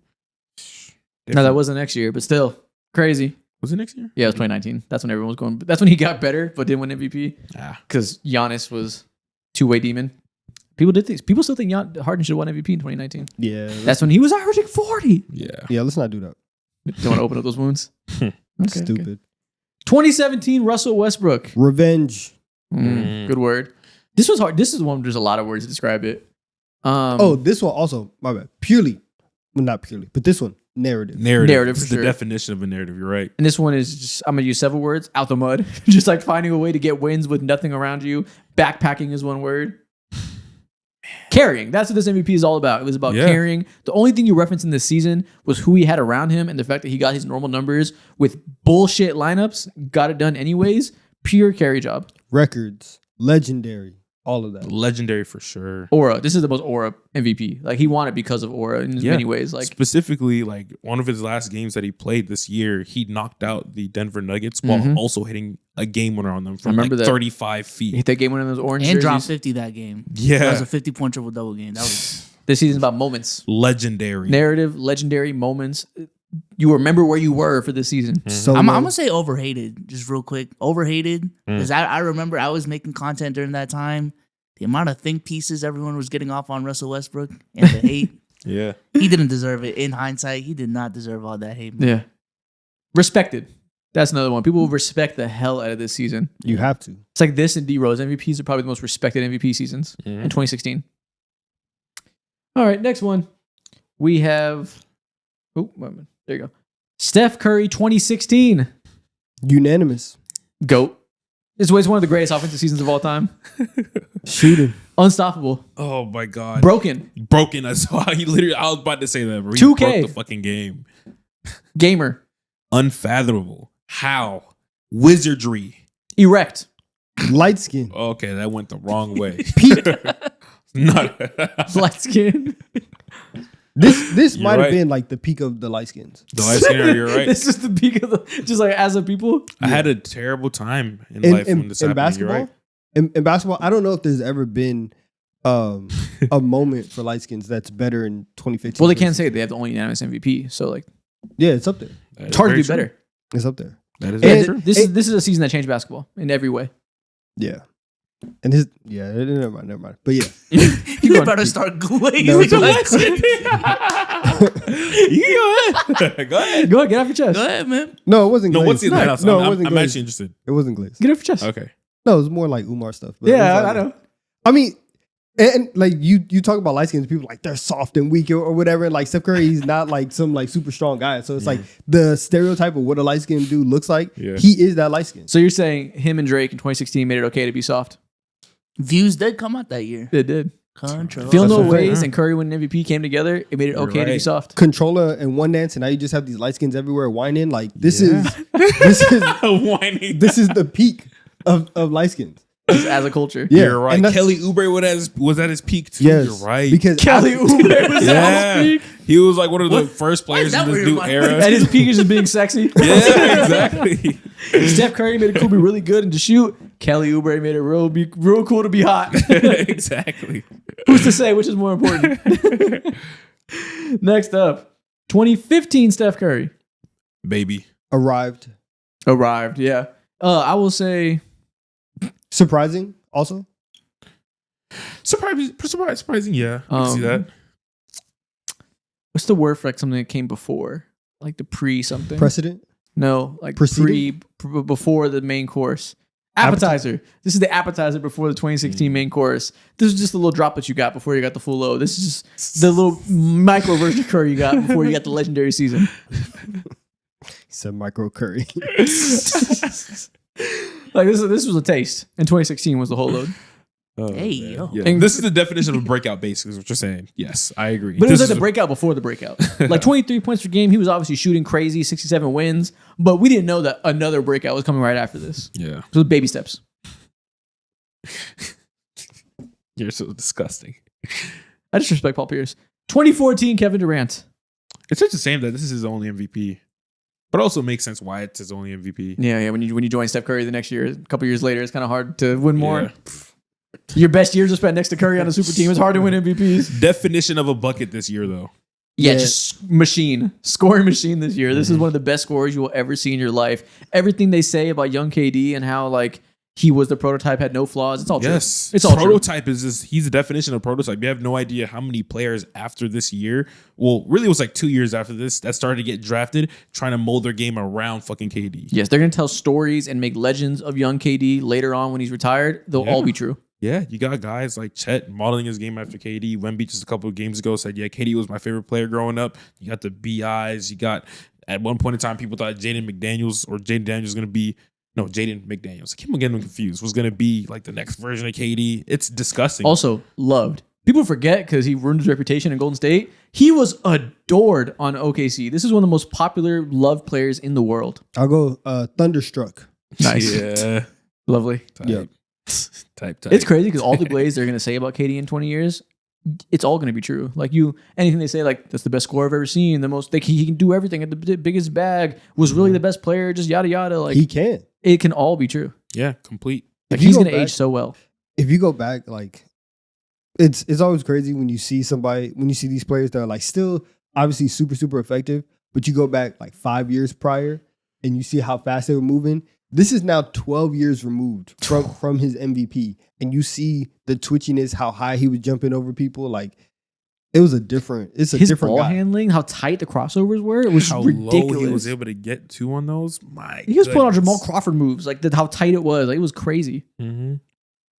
2013 LeBron James Goat. missile. Mercenary, killer. Ooh, mercenary villain. Villain is Well, he great. dropped that after this year. So you think 2012 was a villain year? 2013 wasn't? Yeah. Okay, Peak. so redemption. Yeah. Whenever 'Cause- or Peak. Yeah, peak is the Yeah. right word. This might be the peak of basketball. This might be the best version of the best player of all time. It might be impossible to find a better season than this. unstoppable, Mhm. GOAT, God. unfathomable. King, I want to say complete. deity, Batman, Oh, I remember who's that? He jumped. Universal. Over, superhero. he jumped John over Lucas. somebody in this John year, I Superman. believe, the too. third. John Lucas. third. Yeah, you're right. You're right. The metaphysical, Yeah, the third. third. galactic. Intergalactic. Oh, shit. Special. Interdimensional. You saw in Space Jam. There's no aliens. There's no fictional beings. Omnipresent. What do you That think could his stop. numbers would be like today if he was playing in the league with all that spacing? Right now, prime Yeah. LeBron. Yeah, Well, he wouldn't average 35 because he still wouldn't be like, he would still be a pass first guy. He I played think the it would right way. average a smooth like 30, but the efficiency would be insane. The same as his young numbers. He probably averaged 32 about that. Lucas shoots more than him, so he's not going to get the 34 number. But 32, 9 assists, 9 rebounds. Damn, man. Or 8 rebounds. Probably about the same as he always was rebounding wise. Damn, man. True shooting, though, would be like 70. Yeah, He might hit 70. yeah. His Yeah. efficiency would be out the fucking. If Shea can hit 67, LeBron would hit 70. Damn, man. Jokic hit 70 in the year he didn't win MVP. One of them. Yeah, this is Special. it's up there. It's up there. 2012 LeBron. How many more words you can think of? This Nightmare. Nightmare. Now, this is the villain one. Hate it This for is sure. this is. But it was like redemption. fake villain. He wanted to be the villain, but like This is redemption. This one Oh, also yeah. is still not villain because he dropped the villain. He oh, was, after he lost. yeah, Okay. he was like, I wasn't myself. Like I was trying to play into this thing, and I'm just not that guy. Okay. So no, redemption is the word though. Yeah. This season is all about redemption, about finding his way back into the GOAT debate after he had the worst loss of any all-time greats ever had in 2011. Pure redemption arc. Got clamped up by JJ Barea. That's Oh what's my worse. Is like God. you can just play bad, but the fact that we can say the eighth man on that team was small, white, and he punked you, tough. Yep. Ultimate just stain. Fuck the DPOY rim protector. Fuck Dirk. It was JJ Barea, and Yeah. we're always just gonna say that. It was JJ Barea and Jason Terry. Yeah, Just we're gonna say dotting, just dotting his eye. the smallest Yeah. guys are the ones who locked you up. The ultimate stain on any superstar's fucking career, bro. But then this came back, redemption. Yeah. I was gonna say only 46 and 20. I forgot. Shortened season. Yeah. Yeah. Lockout. Oh, wrong one. 2011 Derrick Rose. Historic, iconic, Youth. Midwestern. Midwestern. Athletic. I'll say hope.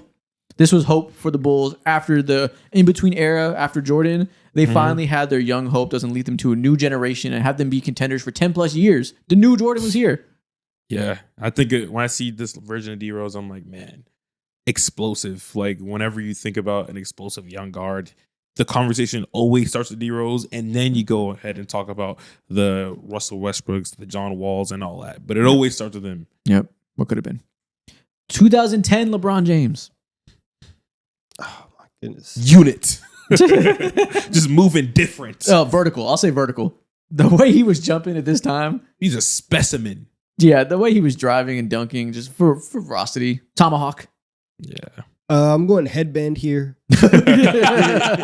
I'm going whimsical. This era of LeBron was very fun. Like they were dancing in the pregame. Yeah. He had all, handshakes with everybody. He still has handshakes, but you had that a lot of celebrations that were pre-planned with his teammates. He was still having somewhat fun. Oh, I'll say solo. He had no help. He was by himself. It's the year that led him to forming the Heatles. Didn't have what it takes to beat the big three in Boston, be able to contend with all the best teams in the league. Solo. Man, stop acting like Mo Williams wasn't a process. Stop acting like he was an all-star. I'm not gonna lie. Stop acting like Zendrinis. Like Big Z wasn't knocked down from 18 feet. Is Big Z better than Jakob Poeltl? Yes. 2 years ago? Yes. 2 years ago when Jakob Poeltl was good? Yes. I don't know. Yeah, or did he just play with LeBron? What if Jakob Poeltl played with LeBron? We'd be Poeltl! We remember him so fondly. Yo, his life would be so different. If you replaced Mo Williams and Zendrinis with 2023 Jakob Poeltl and 2021 D'Lo, does anything change? Yes, they go out in the first round. I don't think so. I think LeBron might get them exactly as far. 2021 D'Lo, yes. I pulled a D'Lo. Let's say All-Star. Was that 2019? 2019 D'Lo, when he also had that fake All-Star. Oh, no. D'Lo, they went out in the second round this year? Yeah. Yeah. Same thing. Yeah, same thing. Yeah. Come on. Second round. Same guys. 2009 LeBron James. How many words can we use, man? Prince. This is his first MVP? Yeah. Have y'all watched these highlights recently? I've seen him every day. He's so fast. Yes. He's so fast. Yo, 09 LeBron. Oh my God. Watch those highlights if y'all ever have Dude, time. It looks like Derrick Rose highlights, but he's fucking 6 inches taller and 50 pounds heavier. It's crazy. He moves ridiculous. Nightmare. Train. Amazing. Oh. No, that was the nastiest thing he did. 2008 Kobe. Oh my gosh, man. Fire picture. The jersey is hard. Why don't they need to bring back, all it takes is to make the collar white with one color in the middle. That does so much. And then the drop shadow numbers. Bring it back. The collar is everything. This one. Earned. Oh, deserved again. Yeah.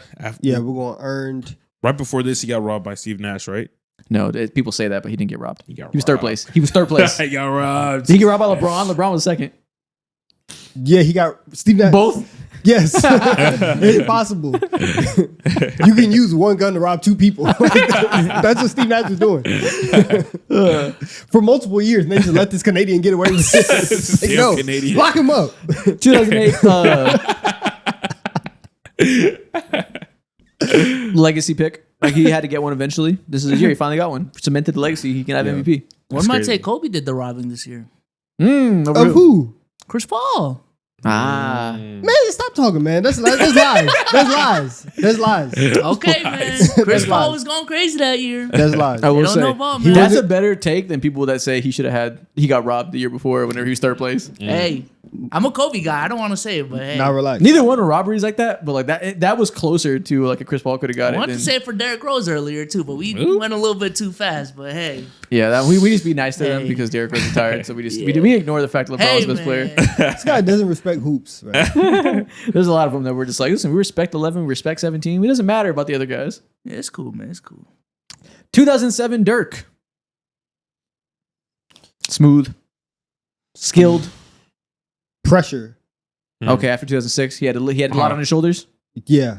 Had a lot on his shoulders, but also failure.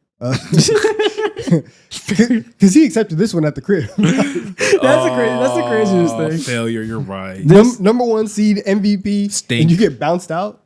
Stink. Unbelievable. You allowed another franchise to have the ultimate underdog story at your expense. You were Goliath to their David. That's embarrassing. Damn. It is- Embarrassing is a word for this MVP season. It's literally because Dirk and the Mavericks could not win that series. Steven Jackson runs around like he's Pac. Steven Jackson has the crowning achievement of his career. Him and the We Believe Warriors. That is the best thing of their career. And now they get to live on forever. He created multiple media members. You gave Steven Jackson a platform. He gave Steven Jackson an origin story. That's crazy. 2006, Steve Nash. Steven Jackson saw that he gonna swing on me. 2006, Steve Nash. Efficient. Robbery. Whatever. Blueprint. Blueprint for sure. sure. For sure. Shaped the modern NBA. We just didn't know it yet. And efficiency. Only 18 points per game. 63% true shooting for 2006 is fucking bonkers. It's like 10% over league average. That's insanity. The offense was all about making the most happen in the least amount of time, being efficient with your movement, efficient with your shots. They were really laying the groundwork. Influential. Because you can 100%. play like this for a year and get your MVP, and it would be like a nice blip. But the fact that you have back-to-back MVPs of this play style does cement it for the rest of the league of, oh, you can actually kind of do this. 2-time MVP is crazy, man. Good for him. And that's the last one. That is the last 20 NBA MVPs. Wow. Next thing we are going to do, we're going to play the imposter game. Okay, let's do it. I'm going to have Andrea text his names. This is my phone. And, Oh my start. goodness. What? Do trades are happening still? Yeah, no, it's something small. I'm being stupid. Bullshit. Josh Minor, man. Josh Mino He's gone. and Hunter Tyson just got traded. Crazy. Hunter Tyson. Okay. We're going to do the imposter game with BSolz. We're going to do 4 people. We've never done it before that way. We're going to have all 4 of us in it. This will be fun. Now we're getting names texted to us right now. Okay. We last did this on the NFL show. And you didn't know the matcha thing with Caleb Williams. That was crazy. Yeah, no, I was out of the loop with I that. can't believe that one wasn't an instant tell. I thought I said too much. I know. Okay. Text should be sent. Is everyone good? No, I have nothing. No text, just And that's what you text. deserve. It's nothing. What'd I do?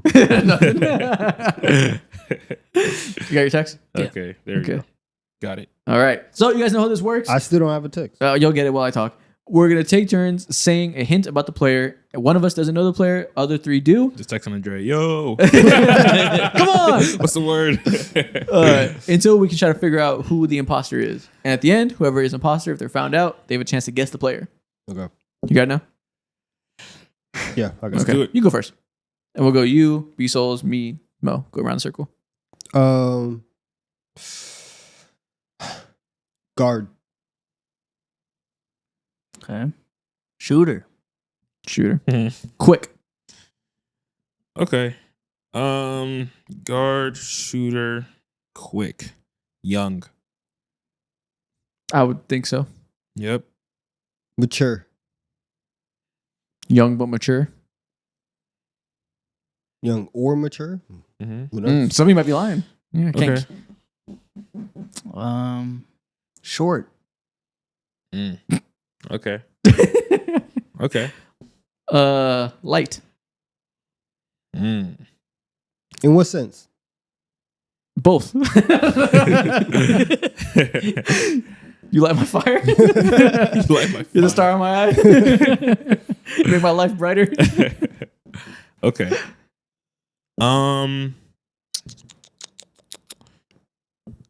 Popular.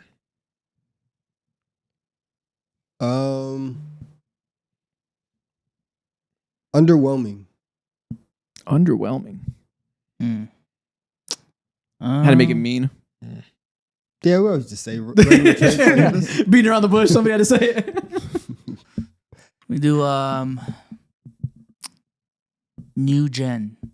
New gen, yeah. Yeah, yeah. Does that count? We already said young. We said young. I know what he means. Though. I know We'll what let he it means. slide. I know okay. what he means. Not every Okay. young person embodies new gen. Okay. Takes inspiration. Takes inspiration. Yeah. What the fuck does that mean? What? You don't get it? Get what from that? Okay. Never mind. Okay.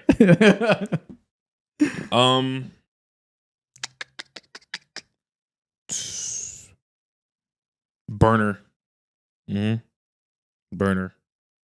Okay. Gotcha. Kind of the same with Heard. another answer. Assuming I know what you're talking about. Heard. Understood. Heard. So, Word. taking note, imposter. Colorful. Colorful. Artistic. Controversial. Controversial. For his Okay. color. You doing sit-ins? Not the color of it. Not the color of it. Go on, man. All right. Important school. Important school. Yep. Yep. Important school. Your building matters. he's an X-Men. We will go with coordinated. Coordinated? Mm-hmm. Like moving coordinated or like making plans? Both. No. He makes moves. He always Yeah, know the I'll vibes. say- Okay. I'll say moving coordinated. Isn't every basketball player coordinated? No. No, never mind. Sometimes you get James Wiseman or something. I don't know. I think every guard is coordinated though. Dude, must be suck to be James Wiseman, man. He's getting all types of strays for no reason. It must suck. Dude, he be on YouTube making the most like wholesome motivational speech videos. Also, I don't know why he's coordinated. I don't know why. I meant to pick any bad big. It's like He's not Gobert. Hasheem to beat. It's like Gobert. Hasheem to beat, not James Wiseman. All right. It must suck to be James Wiseman. We finna get a 20-minute Everyone's video. talking about your name in vain, bro. He's just trying to figure out some shit. in vain. Shout out James Wiseman, man. I'm gonna go performative. Performative. Ooh, okay. I was to some annoying. That's kind of like performative, so I don't know, but to some it's annoying. I'm gonna say trendy. Okay, we're all beating around the bush the same thing here. Are you ready to vote? One more go. Donovan. We will say curly. What the fuck does that mean? Wait, say what word? Curly. Curly. Let's vote. Yeah. Who are we thinking? I'm going Mo. I think he didn't know, and then I think he knows now. Yeah, I think you figured it out after long. Yeah. I'll go Mo. I'm going Mo. I was actually going Donovan, but Ooh. okay, we can go Mo. We'll go Mo. We can go Mo. Me? Shut my imposter ass up. I'm going BSolz.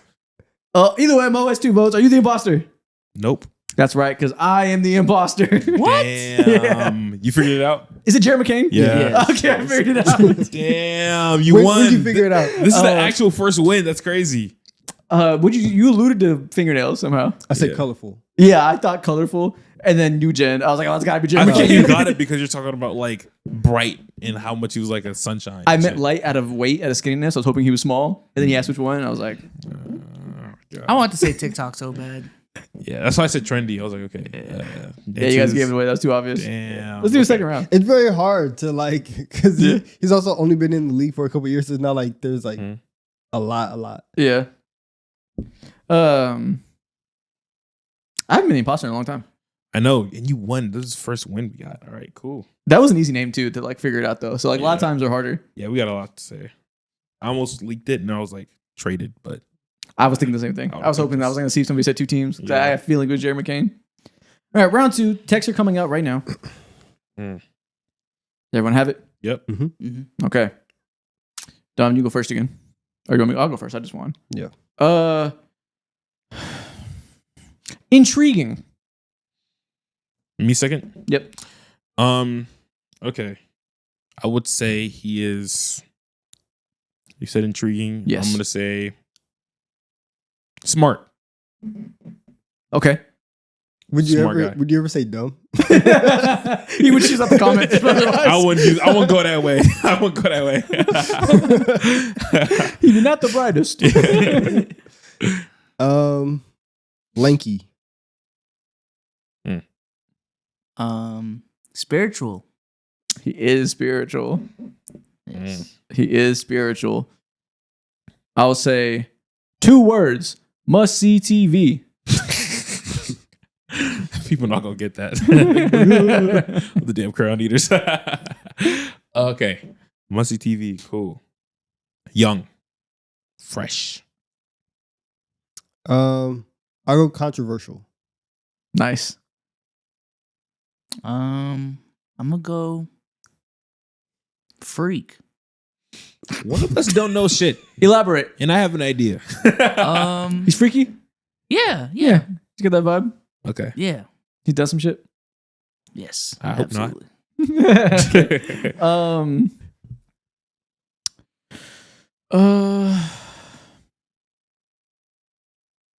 Aura. I think it's fair. Okay.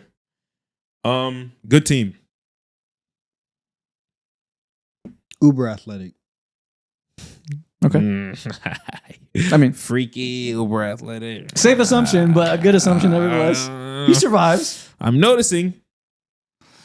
How do I describe this player? Is Uber athletic and not freak and freak two not? Is that not 2 different things? That's a close enough bond that I'd probably think to say that too. I don't know. Some people got their preferences. Maybe he's freaky in an unathletic way. They exist. Could it be a phrase? Does it have to be one word? Whatever you want. Okay. Think he needs a new haircut. Okay. He said, cut that shit off. Okay. I'll go the other way. Good haircut. I like it. I like it. Could use Good a haircut. lineup, man. Could use a lineup. I'm pro. Okay. Could use a new haircut. You like the haircut? Be different. Yeah. How about we stop making our superstars be sheeple? You gotta stop talking. Okay. Elite. Okay, so here's the thing. Donovan's the imposter. Do you want to give him any more hints or do you want to just call him out? Come on, man. He hasn't been said Here's the none thing. Donovan productive. said a lot of bullshit. Are we ready to vote? Yeah. Can I Let's do it. get one more off? Yeah, get one more. Done. Get one more. Okay, one Should I more. save yourself? Balding. Balding? Yeah, Imposter. Not even Imposter. true. Yes, him. Imposter. Do you want to save yourself? Are you the imposter? of course. Do you know the player? No, Take a guess.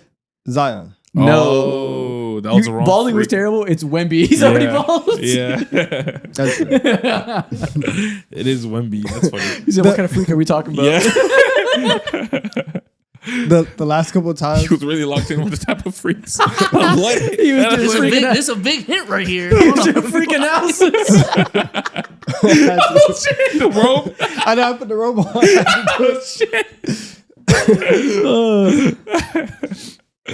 No, I got an imposter and I texted Andre back. I said, please stop giving me these battles. Next thing we are going to do, That's we're so going to go funny. over to hoopgoat.com and we are going to do a blind tier list. This time we have a blind tier list of 2010s All-Stars. So you guys know how this works. 4 on the bottom, 3 on the second level, 2 and 1, so forth.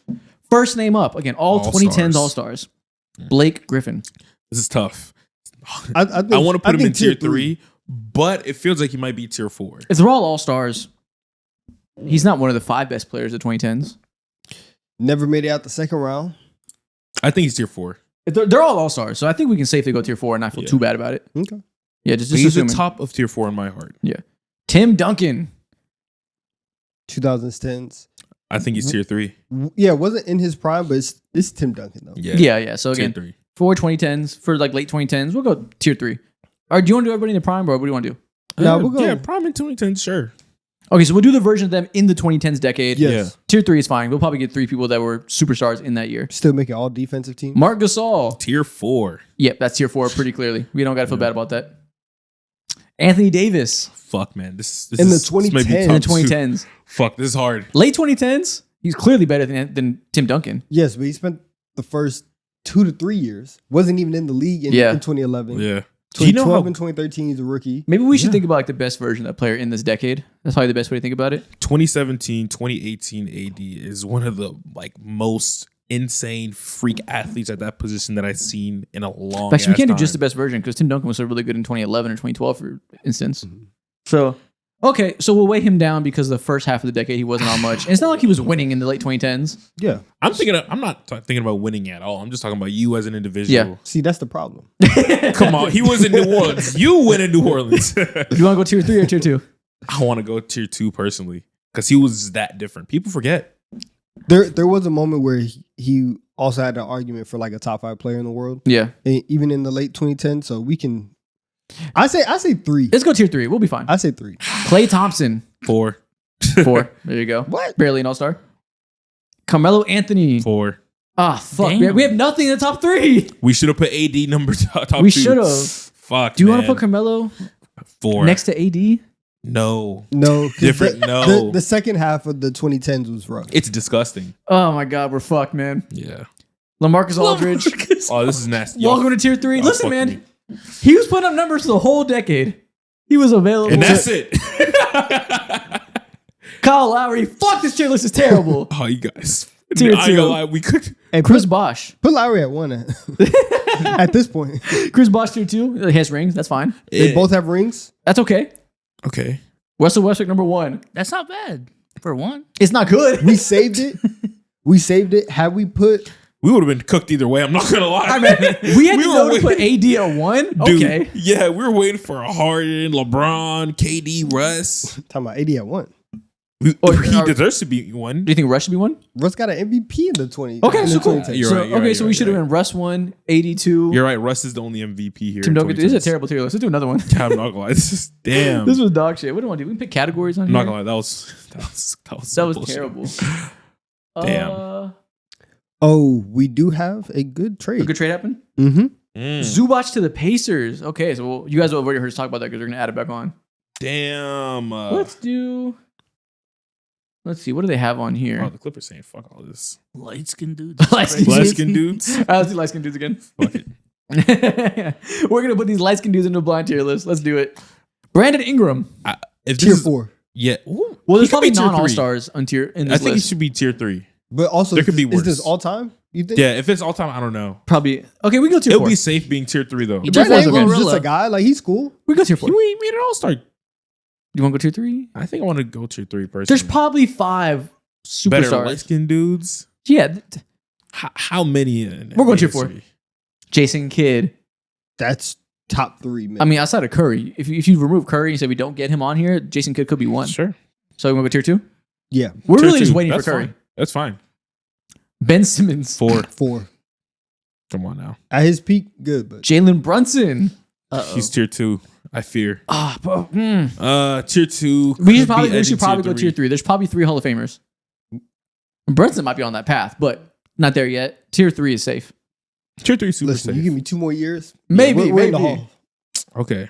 But tier 3 is a good starting spot. Jason Tatum That's has a 2. ring. Tier 2. That's 2. That's tier 2. That's tier Yep. 2. Tier 2 clearly. Now So- that just means we're saving one. We're for saving Curry. for Curry. This is a Who- mistake. I'm telling you. You want to go Jason Tatum tier 1? Y'all know me, man. It's cool though. It's cool. It's cool. Get the fuck out of my face. We're going Jason Tatum tier If 2. we didn't put Jason Kidd 1, we're not doing that. Yeah. Wemby. Didn't even know he counted as light skin. I mean, he's so young. Does he have to be tier 4? We got he think he's tier 3. Yeah, he's better. As a talent, as an Just know individual. how good they are. Yeah. Top 10 player in the yeah, world. he's better than Yeah. Ingram and Simmons. Any- Halliburton. Tier Tier 3. 3. Crazy run, but tier 3 overall. That fits. Yeah, he's not going number 1. You gotta that save fits. me, man. Okay, so now we have 3 left. 2 needs to be tier 4. If we get 2 Hall of Famers, we're fucked. Yeah. Okay. Trey Young, tier 4. 4, perfect. Damn. Damn. Right Tier below 1 Hallie, in my heart. right below Halliburton where he belongs. Darren Williams. 4. Tier Okay. 4. 4. But we don't know that we're getting Curry. I'm sorry. Let's but put the gamble in. We're not doing Darren Williams if over we Tatum lose, and if we Kidd. lose on the last one because we saved the spot, then it is what it is. That's What bad if we get Gabe optics. Vincent? Well, we get Gabe Vixen. Oh well. Then you're the king of the light skins. Yeah. What if we get Caleb Martin? You're the All right. king of the light skins. Damn. What if you guys say Hartenstein? No. No, no. You got to play You're the game. miscategorized. Tier 4. Tony Parker. King of the light skins. He's mischievous. Tony Parker's light skin? Yeah. Yes. Yeah. I thought he was just a French dude. He's a light So skinned you French can dude. have French light skins. You didn't know he was black? No! I thought he I was thought it was just, like, like, nah. oh no. He's just, This is, he's okay. just French and tanned. You thought he was outside a lot? Wait, time out. Bro, Time for out. my whole life until recently, I thought Jason Kidd was just white. So Wait, Oh, that's wait. So understandable. what do you think about Wemby? I thought he was a light skinned black guy. You just didn't know Tony Parker was also black. Yeah. Because he has like white facial features. Okay. I could understand that. I mean, I know he's black, so it's hard for me to put Yeah. my mind into your spot, but When it comes to like his facial features, I could see him like as a like strictly white man. If he was purely white, I know what it would look like exactly. and I obviously understand you thinking that Jason Kidd was white because He said he thought it was just. we have to make them like a course of like knowing the differences between someone who's light skinned and not light skinned. Just look at the skin color, bro. They all look the same. last thing we're gonna do today, we have to make the greatest NBA lineup of all time, point guard through center, with nobody that can shoot at all. 5 non-shooters, the best team we can make constructing that. Easy. No mid-range jumpers or 3-pointers. That's easy. Okay. Where are we starting? Number 1, Magic Johnson. He Okay. is a midi. But it's not like a go-to. No one really. It's talks about a it. set shot. If we're really hounding him, we're gonna force him to pass, which he likes. I to do think for his anyways. era, he's not a complete non-shooter. I think for the spirit of it, we have to go like non-shooter. Who are you thinking at the one then? I don't know. I guess we have to go Ben Simmons if you want a good player. Oh, you want like someone who has like 0 3-point shot We tendencies get or no mid-range yes, tendencies? yes, we get non-shooters is the point. Okay, so I can't do Draymond at the 4. No, he's definitely a shooter. Rodman then at the 4, mate. No, Wait, Ben could go Wallace. Rodman. That's why it's hard because I think of players that fit. Do you want to go Shaq? You guys Pick- want Yeah. want someone rubbing Shaq shoulder can to att- shoulder in the paint. Shaq can attack with no spacing, so we have to go Shaq. He doesn't need shooters. Shaq is Shaq and Rodman, because Rodman is versatile enough. Yeah, I almost think we should go 2 centers and just hope we can post up because there's no shooting, no spacing. That maybe So we should who, get who could pass a little? maybe At like the 4. do we go Kareem and have 2 guys that can attack on the block with somebody else in front of them? Okay, yeah. Like, is that our best bet to go all in on Dude, size if we're not gonna have shooting? Did Arvydas Sabonis have a jump shot? Did he have a jumper? I can't remember. I don't think so. He played 1 year in the league like that. Where he was good. And that's why it's like the passing from the big man position. Let's go Kareem. I like that. Sabonis could be interesting throwing lobs at Shaq. Because now you have some interior passing, a little wrinkle. I don't want Sabonis. I don't trust his defense. Arvydas, not Montes. Oh, okay. I Yeah. have no idea if Arvydas was a good defender or not. Do you want to go Arvydas? You want the passing? That's interesting. You want you want a little flair? Sure. Okay. He's Yeah, 7'2". look, He's yeah. also massive. Yeah. Okay. Okay, we'll go Arvydas, Sabonis, a power forward. Wings. Let me double check. I'm sure he wasn't. Wings is easy. I'm sure he wasn't getting them threes off like that. No, I think it's fine. Yeah. Wings. Ben Thompson is a non-shooter. He's trying now, but He's still a I mean, non-shooter. he's trying, Don't but care. he's missing. yeah. So I think the Thompson twins we can count as non-shooters. Anytime he's on the 3-point around the 3-point line, teams are like, we do not care. Do you want Tony Allen? You want to get one of the best perimeter defenders we could think of? Andre First team? Roberson? First team. Oh, okay. If we're going one of those guys, I'd rather have Tony Allen than Andre Roberson. I'm just saying, man. Oh, If you want to stick to 100%. the niche, but I'll go Tony Allen too. Okay, Tony Allen's the 3. He's a better defender. So as well. Ben Simmons, Tony Allen. Yes, guards. We need people that can cut. That's important. If they can't shoot, they need to be able to do something. Asar is a really good cutter. Asar could be. Amen's a better cutter. Mm. Amen's shooting threes now. Does that disqualify him? In the modern NBA, everyone's going to He's shoot still him. bricking. Yeah, we got to do 4 era. 4 era, you have to shoot them, but he can't make them. So I think we could go Amen at shooting guard and still count as a non-shooter. In my dreams, I want to close my eyes and see the Asar Thompson spin move going down. You want to go Sar instead of Amen? Yeah. Yeah.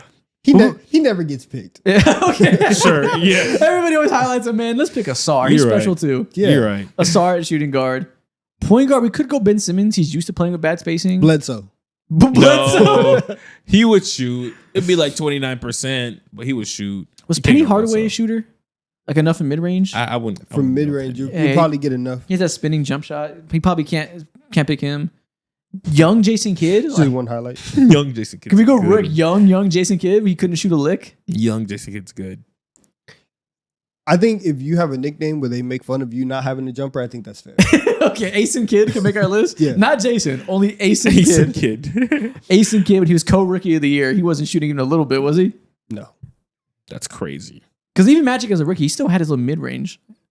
His mid range is more like hook shots Yeah. and floaters and stuff. But like for the era, I don't think they were calling him a non-shooter. Mm.